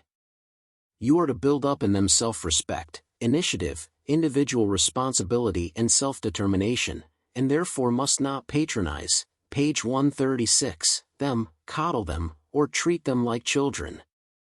On the other hand, you have to recognize the characteristic of an individual in a group. He immediately shifts individual responsibility to the shoulders of the group. That is the reason why every man of a company in camp will continue to wade through the mud to reach a spring where 5 minutes' work by anyone would arrange stepping stones, or to dip water with difficulty from a shallow stream where a few minutes' work would dam it into a comfortable pool, and no one of them would do either of these helpful things until some leader came along and ordered it. This need for oversight is true in every activity, and the leader has to be on the lookout to see that his men do the things that are necessary for their comfort and welfare. This is particularly necessary in out-of-doors jobs, as in engineering and construction. The man may be too tired or inexperienced to see to it himself that he has a comfortable place to sleep. The boss knows that the man's work of the morrow will depend on the restfulness of his sleep, and therefore requires him to make himself reasonably comfortable. Above all, he gives constant attention to how his men are fed, especially at their breakfasts. He sees that they have the best available shelter and, page 137, comfort for the noon rest. All this is simply part of his job of grooming and stoking the human engine which he is using on the work. To keep the men fit and to work them hard is his job, and the beauty of it is that the more thoroughly he does both, the happier and more contented they are.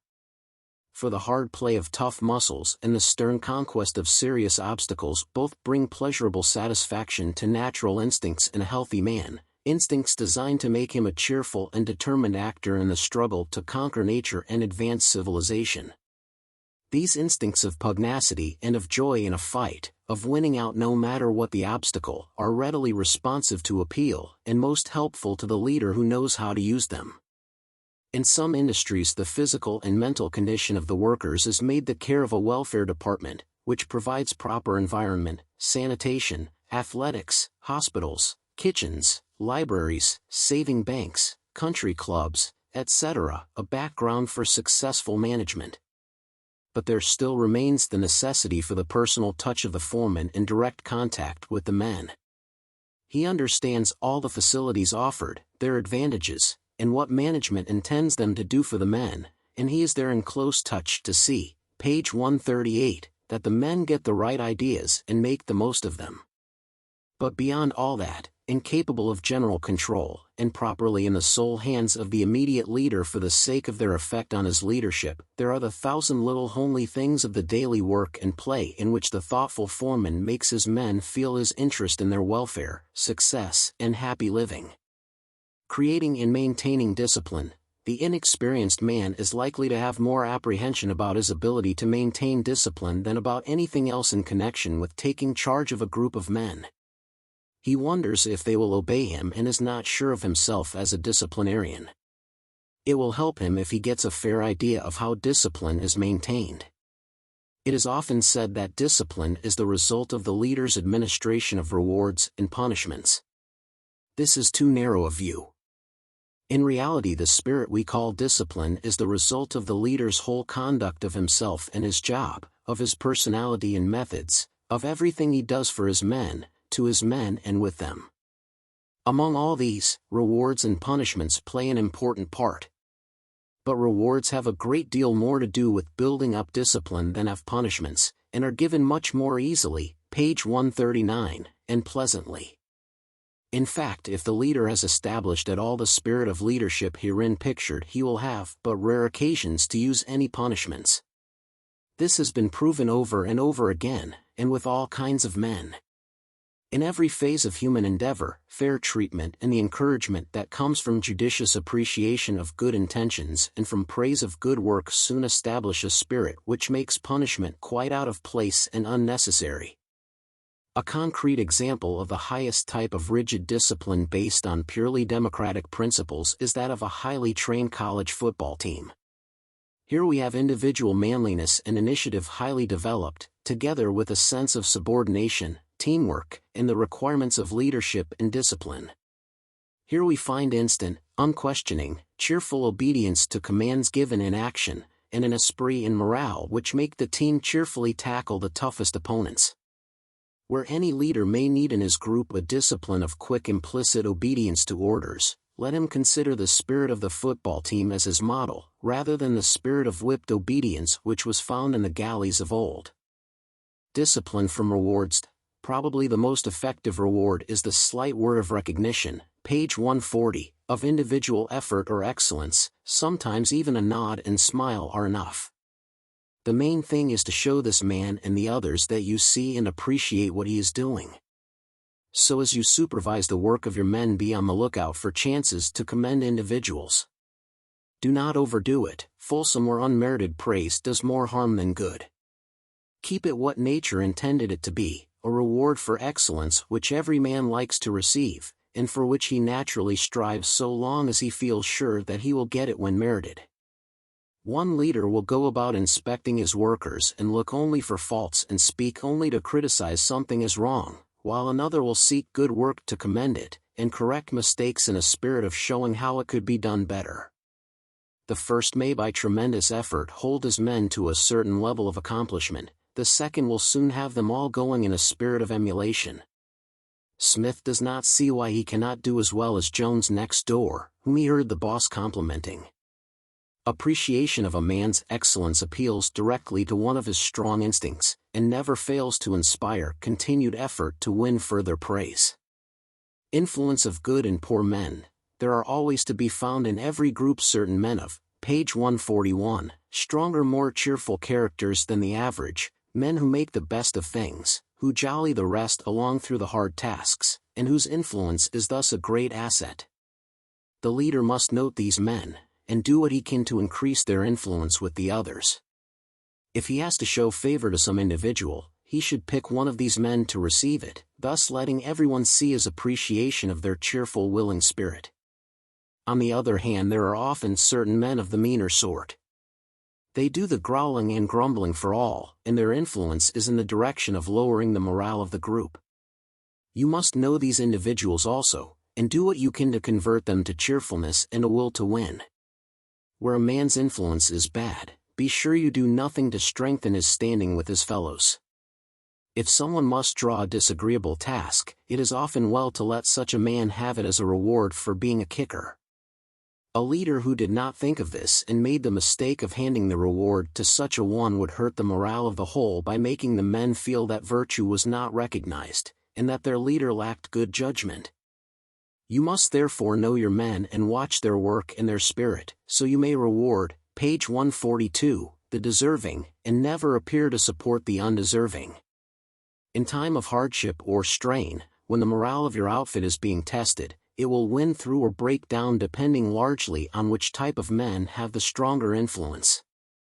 It will be well for you then if you have strengthened the hands of the strong, cheerful ones and made them subordinate leaders of sentiment and opinion in your group. Leader, a maker of men. The finest thing about being a leader is the chance it gives to build up the characters of the men, to take hold of the personal equation of a weaker brother, discover his difficulties and weaknesses and also his strong points and possibilities, and so to handle him as to make a man of him. This not only brings you great satisfaction and the personal reward of feeling that you are making the world some better by living in it, but it brings actual material gain to the community and to your work, in that you have made this man able to give more as a citizen and as a laborer.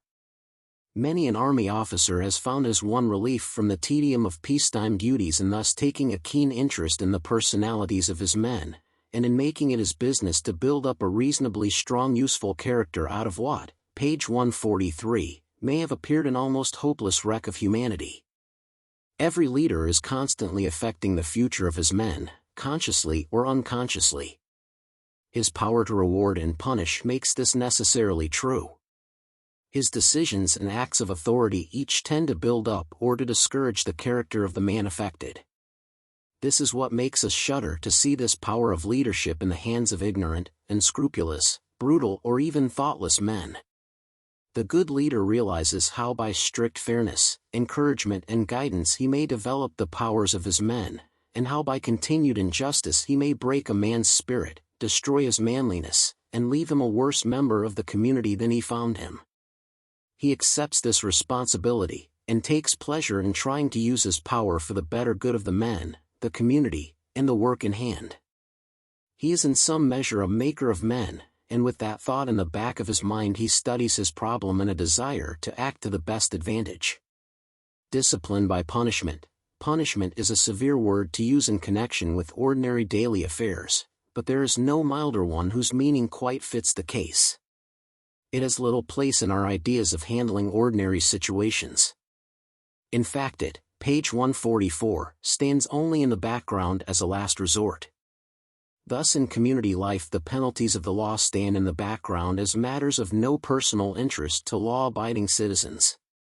Yet the existence of those penalties and of the means for administering them are essential elements of community organization, and they must be intelligently understood by the officers responsible for community welfare. In this respect the leader has the same responsibility, and it is necessary to discuss frankly how he shall use this power of punishment, in order that he may meet this responsibility successfully. Punishment is intended to be a corrective. It must be administered for the sole good of the man and of the group, and never in a spirit of vindictiveness or revenge. By punishment we mean all the corrective measures commonly used as means of disciplining men, reprimand, docking pay, deprivation of privilege, suspension, discharge, etc. The severity of any given punishment is largely a matter of the spirit and infrequency with which it is given. It is in every case a matter of prayerful consideration for the leader, until long experience has made him quite infallible in his judgment. It is possible to fix a set standard of punishments, such a punishment to follow such an offense, but this standard cannot be followed arbitrarily. That, page 145, would ignore the big human factor and all manner of extenuating circumstances. Every case of an offense must in fairness be judged on its own merits. The leader must judge the peculiar circumstances attending it, consider the personality of the offender, and above all discover the underlying motive. It is unquestionably true that most men naturally prefer to do right, and go wrong only for some reason. Very often some sense of offended justice is behind it. In any case the punishment cannot be reasonable unless founded on a true understanding of the facts. And it must be both reasonable and just, for its one big object is the effect it will have on the man's character and the group discipline. This effect is the determining factor. It is most important that both leader and men shall always realize that whatever punishment is given, it is done for the good of all as well as for that of the individual. Investigation of offense. To be able to get at the actual truth of the matter takes tact and knowledge of human nature. You will be interested in developing this ability in yourself. It will often be difficult to get the man to be frank. He cannot quite believe in your desire to be fair, and his instincts of secretiveness, pugnacity, being a good sport, etc., all stand in your way. Put yourself in his place is, page 146, a good rule during the investigation. It is going to take time and patience and skill, until you have established the tradition of cards on the table and a square deal for all.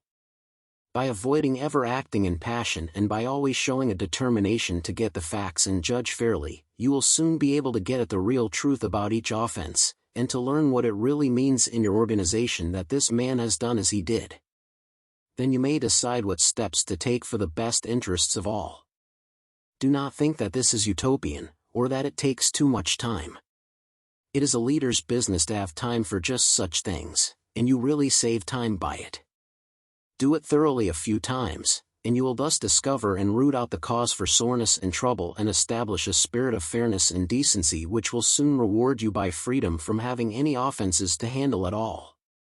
Actual punishment unnecessary. A pleasant fact is that while every offense must be taken cognizance of, it does not have to be always actually punished. It may often be made the subject of a plain talk to all of the men, explaining what such an offense means to the success of the undertaking and put so strongly that a better result may be thus obtained without giving any punishment at all.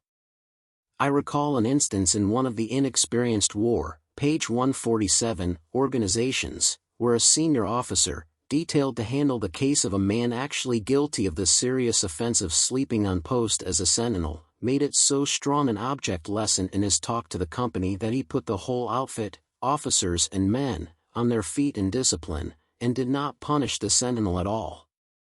So do not feel that punishment must always follow and fit the crime. Use your common sense judgment, and do the thing which you believe will best promote the discipline you are trying to inspire in all. A reprimand, with an explanation of what the offense means to discipline, is generally punishment enough. The leader's responsibility, if in the end you decide that punishment must be given, give it yourself. Be very jealous of the authority over your own men. Do not let anyone interfere with it or exercise it for you if you can help it. You want them to look to you for justice and see in you the seat of authority under which they act and to which they are responsible. This means that you personally handle every case, and make it clear that the decision as to the punishment is the result of your own judgment. If the offense must be punished with more severity than you are empowered to administer, then only send it to higher authority, and with your own recommendation. It is a poor officer, page 148, who lets a court-martial run the discipline of his command. The good one sends a man to court for punishment only in the rarest cases, and then because he is dealing with a recalcitrant who will not respond to decent treatment, and is therefore a candidate for discharge. The same general rule should be true in administering any office in civil affairs. Prompt action necessary, as the object of both rewards and punishments is the effect they are to have on the individual and particularly on the group. Action in both cases should be taken immediately following the occasion, while it is fresh in the minds of all. Let your men realize that you are right on the job of bossing, and that the conduct of each is a matter of real interest to you and to all. To overlook offenses and neglects that appear willful, causes them to multiply, and discourages the faithful workers. The word or nod of recognition of good work is immediate, and has its effect, so also does the first step in recognition or correction of an offense. This first step may be an admonition, or even a reprimand where you are sure it is justified. But the first step is generally to call the man up and ask his reason, and to ask him in a tone that assumes that he has a reason, and that you intend to give it fair consideration. You may have to defer action for further investigation, but, page 149, you have taken the first step and gotten the immediate effect. It only remains to carry on to a decision as circumstances determine. Symptoms of poor leadership. We have all seen men in positions of authority who are awful examples of what a leader ought not to be. A little authority in their hands seems to upset the balance in their heads. They lose all sense of how to deal with men, become ridiculously arbitrary and loudmouthed and blustering. They try to rule by putting the fear of God into them, by main strength and brute force. They are the boss because they have been named the boss, and they will show them. Their first step when they see anything going wrong is to bellow what the H are you doing, in a tone that implies that the man is not only a fool but a criminal.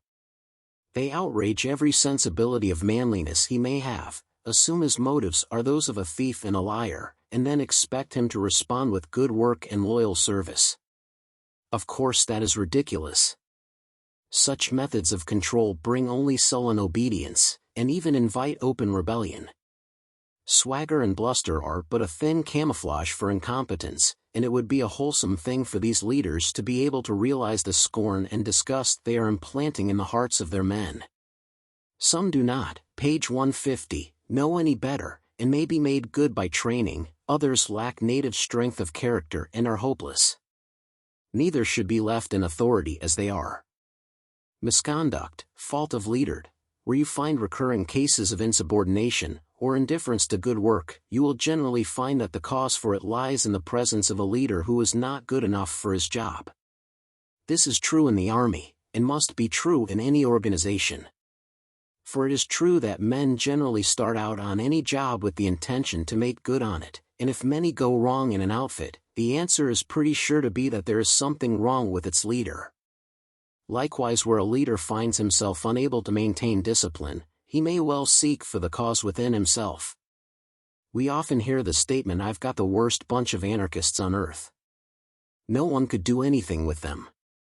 This is an admission of the leader's own unfitness. Men run about the same, are subject to about the same instincts and controlled by the same general principles. I have seen the same group of men who were all but mutinous under a hard-headed, narrow-minded officer become one of the best disciplined groups of the whole command under a few weeks of a new leadership which embodied principles of fairness, page 151, and decency in handling men. The lesson is plain, both to the man who wants to be a good leader, and to the employer who wants his subordinates to get good results. Giving orders. Many a beginner questions in his heart whether he can get the men to obey him or not. Perhaps this will be the first time in his life he has ever been in a position of authority to give orders. He has been the servant rather than the master, in the ranks of his boyhood gang rather than its captain. He has never enjoyed the habit of command, and, unless carried along by some dominating influence, is ill at ease in giving orders. This is very common on the part of young corporals in the army, and calls for experience and training before they can make good. If the youngster by tone or manner in giving the order betray that there is any doubt in his heart that it will be obeyed, he simply invites disobedience out of the atom that is in everyone. Common exhibitions of this uncertainty are the sickening apologetic tone and even words, high-pitched shouting of the order, accompanying profanity, repeating the order again and again, and threats as to what will happen if it is not obeyed. These are all sad exhibitions of inexperience or incompetence, and are sure to lead to trouble. See to it that you avoid every one of, page 152, them, and school yourself in the correct methods. Here are some suggestions. How to give an order. In the first place, do not give too many orders, give as few as possible. Remember the requirements of the modern theory of command. Here is where they apply directly. Therefore, you first make sure that the order is necessary, and that the thing to be done is reasonable. Then pick a suitable man to do this particular thing, call this man by name and thus get his attention, and then in a quiet tone tell him to do so and so, just as a baseball captain tells a member of the team to cover third base. There is no question of obedience, no thought of it. Your quiet tone does not assume that the man is deaf, or a surly dog, or a criminal, but does assume that he is an intelligent, loyal member of the team of which you are captain. It will not occur to him to disobey such an order. How not to give orders. On the other hand, you will yourself stimulate his disobedience if by tone or words you insult his manliness, question his loyalty in obedience, or by threats dare him to disobey. We see this often illustrated in the affairs of daily life, where men untrained in authority are required to exercise it, and generally give orders in such a manner as to stir up trouble rather than to get cheerful obedience. This is certainly true with, page 153, most street car conductors and similar holders of a brief authority. By observation you may get a dozen lessons daily in giving orders, 10 how not to give them, and 2 how to do it to get results without friction. I once visited as their first regular army instructor a rather new troop of National Guard cavalry that had somewhere gotten the idea that obedience to orders would result in proportion to noise. Every order was roared at the men, and generally accompanied by a volley of profanity, in a pathetic effort to exercise authority. It was an astonishing exhibition of not knowing how to handle men, and naturally did not command the respect or obedience of the meanest man in the troop. It was a pleasure to watch the keenness with which they grasped the correct doctrine of command, and to see the discipline of the whole organization develop under the change. Those same men were fast becoming real leaders and no doubt carried through to success. It is clear then that disobedience may often be the direct result of the way in which the order was given, and you should remember this when investigating a case. While that may not justify your overlooking this particular offense, it should enable you to correct the cause of trouble and thus avoid, page 154, continued offenses. You may be able to teach the subordinate to give orders correctly, or you may have to take away his authority. The why of an order. It is a good thing where possible to give the reason for doing a thing at the same time that you give the instructions. This not only enlists the man's intelligent interest in carrying them out, but often gives him a chance to do better work because he understands what the desired result is. There are of course occasions for quick action and for simple action when this would not be reasonable. So in using this idea of telling why, there are two things which you must carefully look out for. First, it must never appear that you are apologizing for giving the order. It must be clear that you are explaining what is to be done, not why it is being ordered. And second, avoid cultivating a spirit or habit which would make a man feel free to stop and ask why when simply told to do a thing, as in an emergency. So you give the reason for the action only when it is clear that the circumstances warrant it, and when it will lead to better results. Necessity for following up instructions. Equally important with giving instructions is to see that they are executed. This does not mean that you are to stand glowering at your man until he is moved. Go about your business in absolute assur, page 155, ance that he is carrying on, but if he does fail, be sure to note it and take action. Too many leaders feel that they have done their full part when they have given the order. To overlook even slight neglects is likely to lead to more serious ones, and for a man to be guilty of direct willful disobedience is a very serious thing in any organization, as it threatens the discipline of all and demands drastic action. Do not let it be true that you have gradually led a man into this through your shiftless leadership, whether due to your laziness, ignorance, or lack of nerve to enforce your authority. In the matter of how instructions are carried out, a most helpful thing is to make it a rule of the organization that whenever a man is given a special task to do, he is expected to report the fact as soon as it is done. You can see the advantages of this compared to the method of telling a man to do something and then letting him feel that you have no further interest in it. The man realizes that you will know how much time he takes to do it, and you realize that your duty is not fully done when the instructions are given. It gives you a chance to check up on his execution and to praise his expedition or excellence, and it gives the man a chance to try to win this praise. It is as though a father said, page 156, when giving his son a certain task, "Let me know when you are through." He would get better results than he would if he left the lad alone with the feeling that his father would take no further interest in it. Willful disobedience. But with all regard for everything on your part, it may yet happen that you will meet a case of direct willful disobedience in some certain matter. Some condition quite outside your knowledge or control may have caused it. If you want to handle this case wisely and save the man to the organization, you must realize how his mind is working and act accordingly. He is concentrating his faculties in opposition to this particular thing, forcing them from the normal easier channels of obedience. He has to concentrate them to the task of breaking out this new channel of disobedience. As the phrase goes, he has his mind set on it. To win him over to obedience, you must first divert his faculties from this concentration by requiring him quietly to do some simple thing like handing you some article or adjusting his clothing, anything that you are quite sure that he will do for you.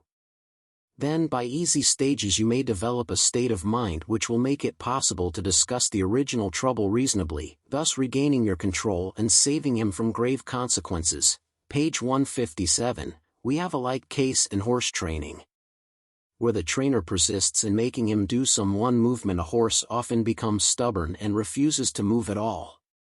The trainer then changes absolutely to some simple thing which the horse will do at command, perhaps to walk and halt and walk again.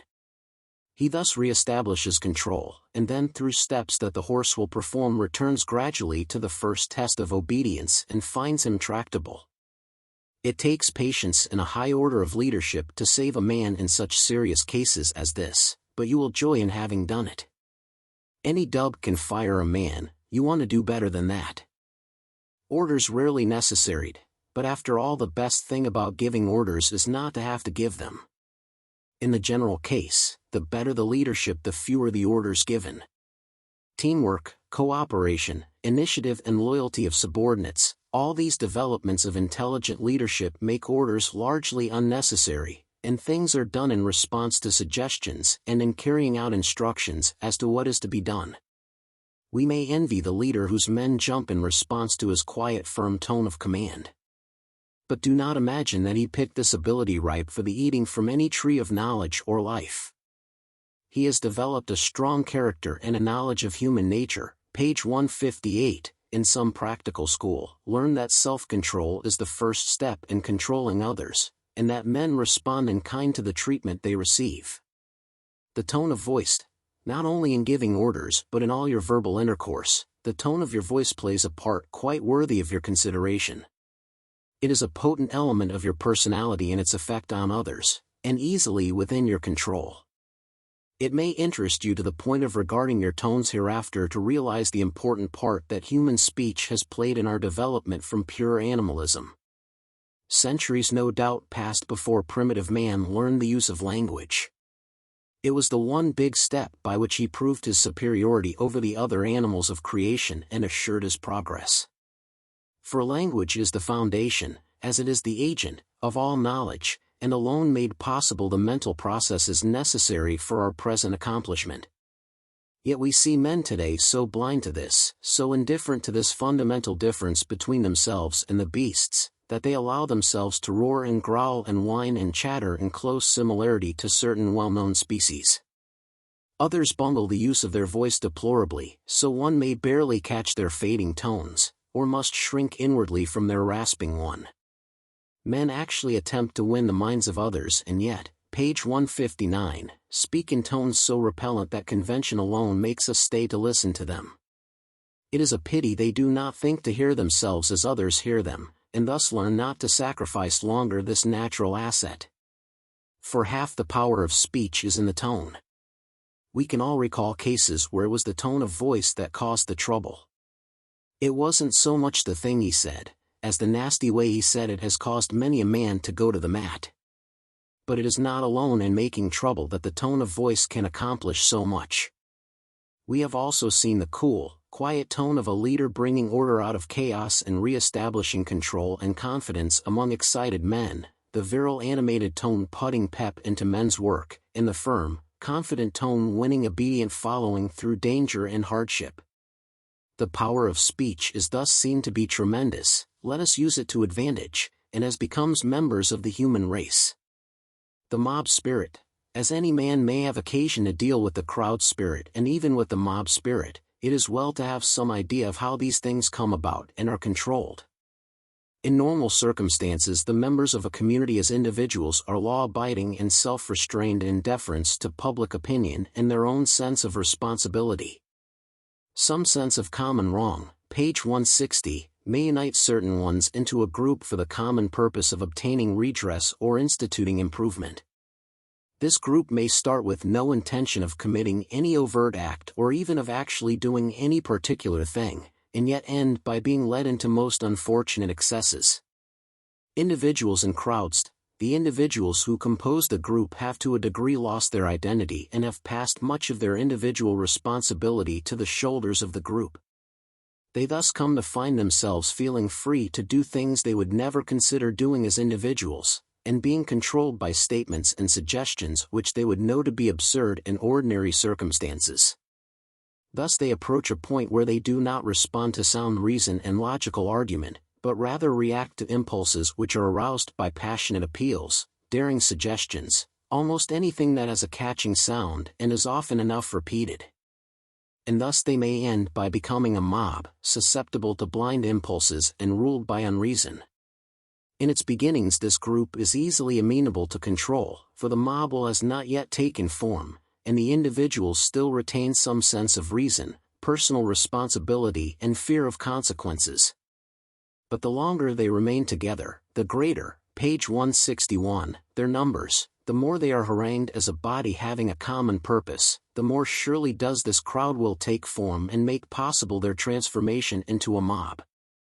Therefore by temporizing with the crowd you strengthen its unity and encourage the growth of its concerted will. Action to control the situation must be prompt and decisive, and directed to an immediate dispersal of the crowd.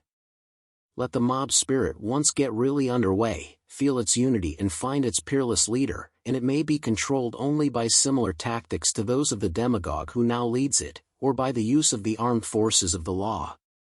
These are points well worth the consideration of every citizen, whether he contemplates joining a mob or trying to prevent one. Conclusion: as you note that this discussion is ended, it is possible that you are wondering how I could have failed to mention so-and-so as one of the most important elements in leadership. I hope you are, for in so doing you have taken a big step in leadership in that you have yourself considered and weighed its requirements. I repeat in closing that it is only by giving personal thought to these questions and deciding upon your own personal methods and conduct that you will acquire success in handling men. Let your purpose be clear and, page 162, worthy, in your policy based on square dealing, be yourself genuine, unselfish and just, make your men partners with you in the enterprise, and your personality such as to admit their loyal cooperation and following. Keep in mind that your object is to increase their manpower through their developed individual manliness and character, and then work out the details as your own experience and judgment dictate.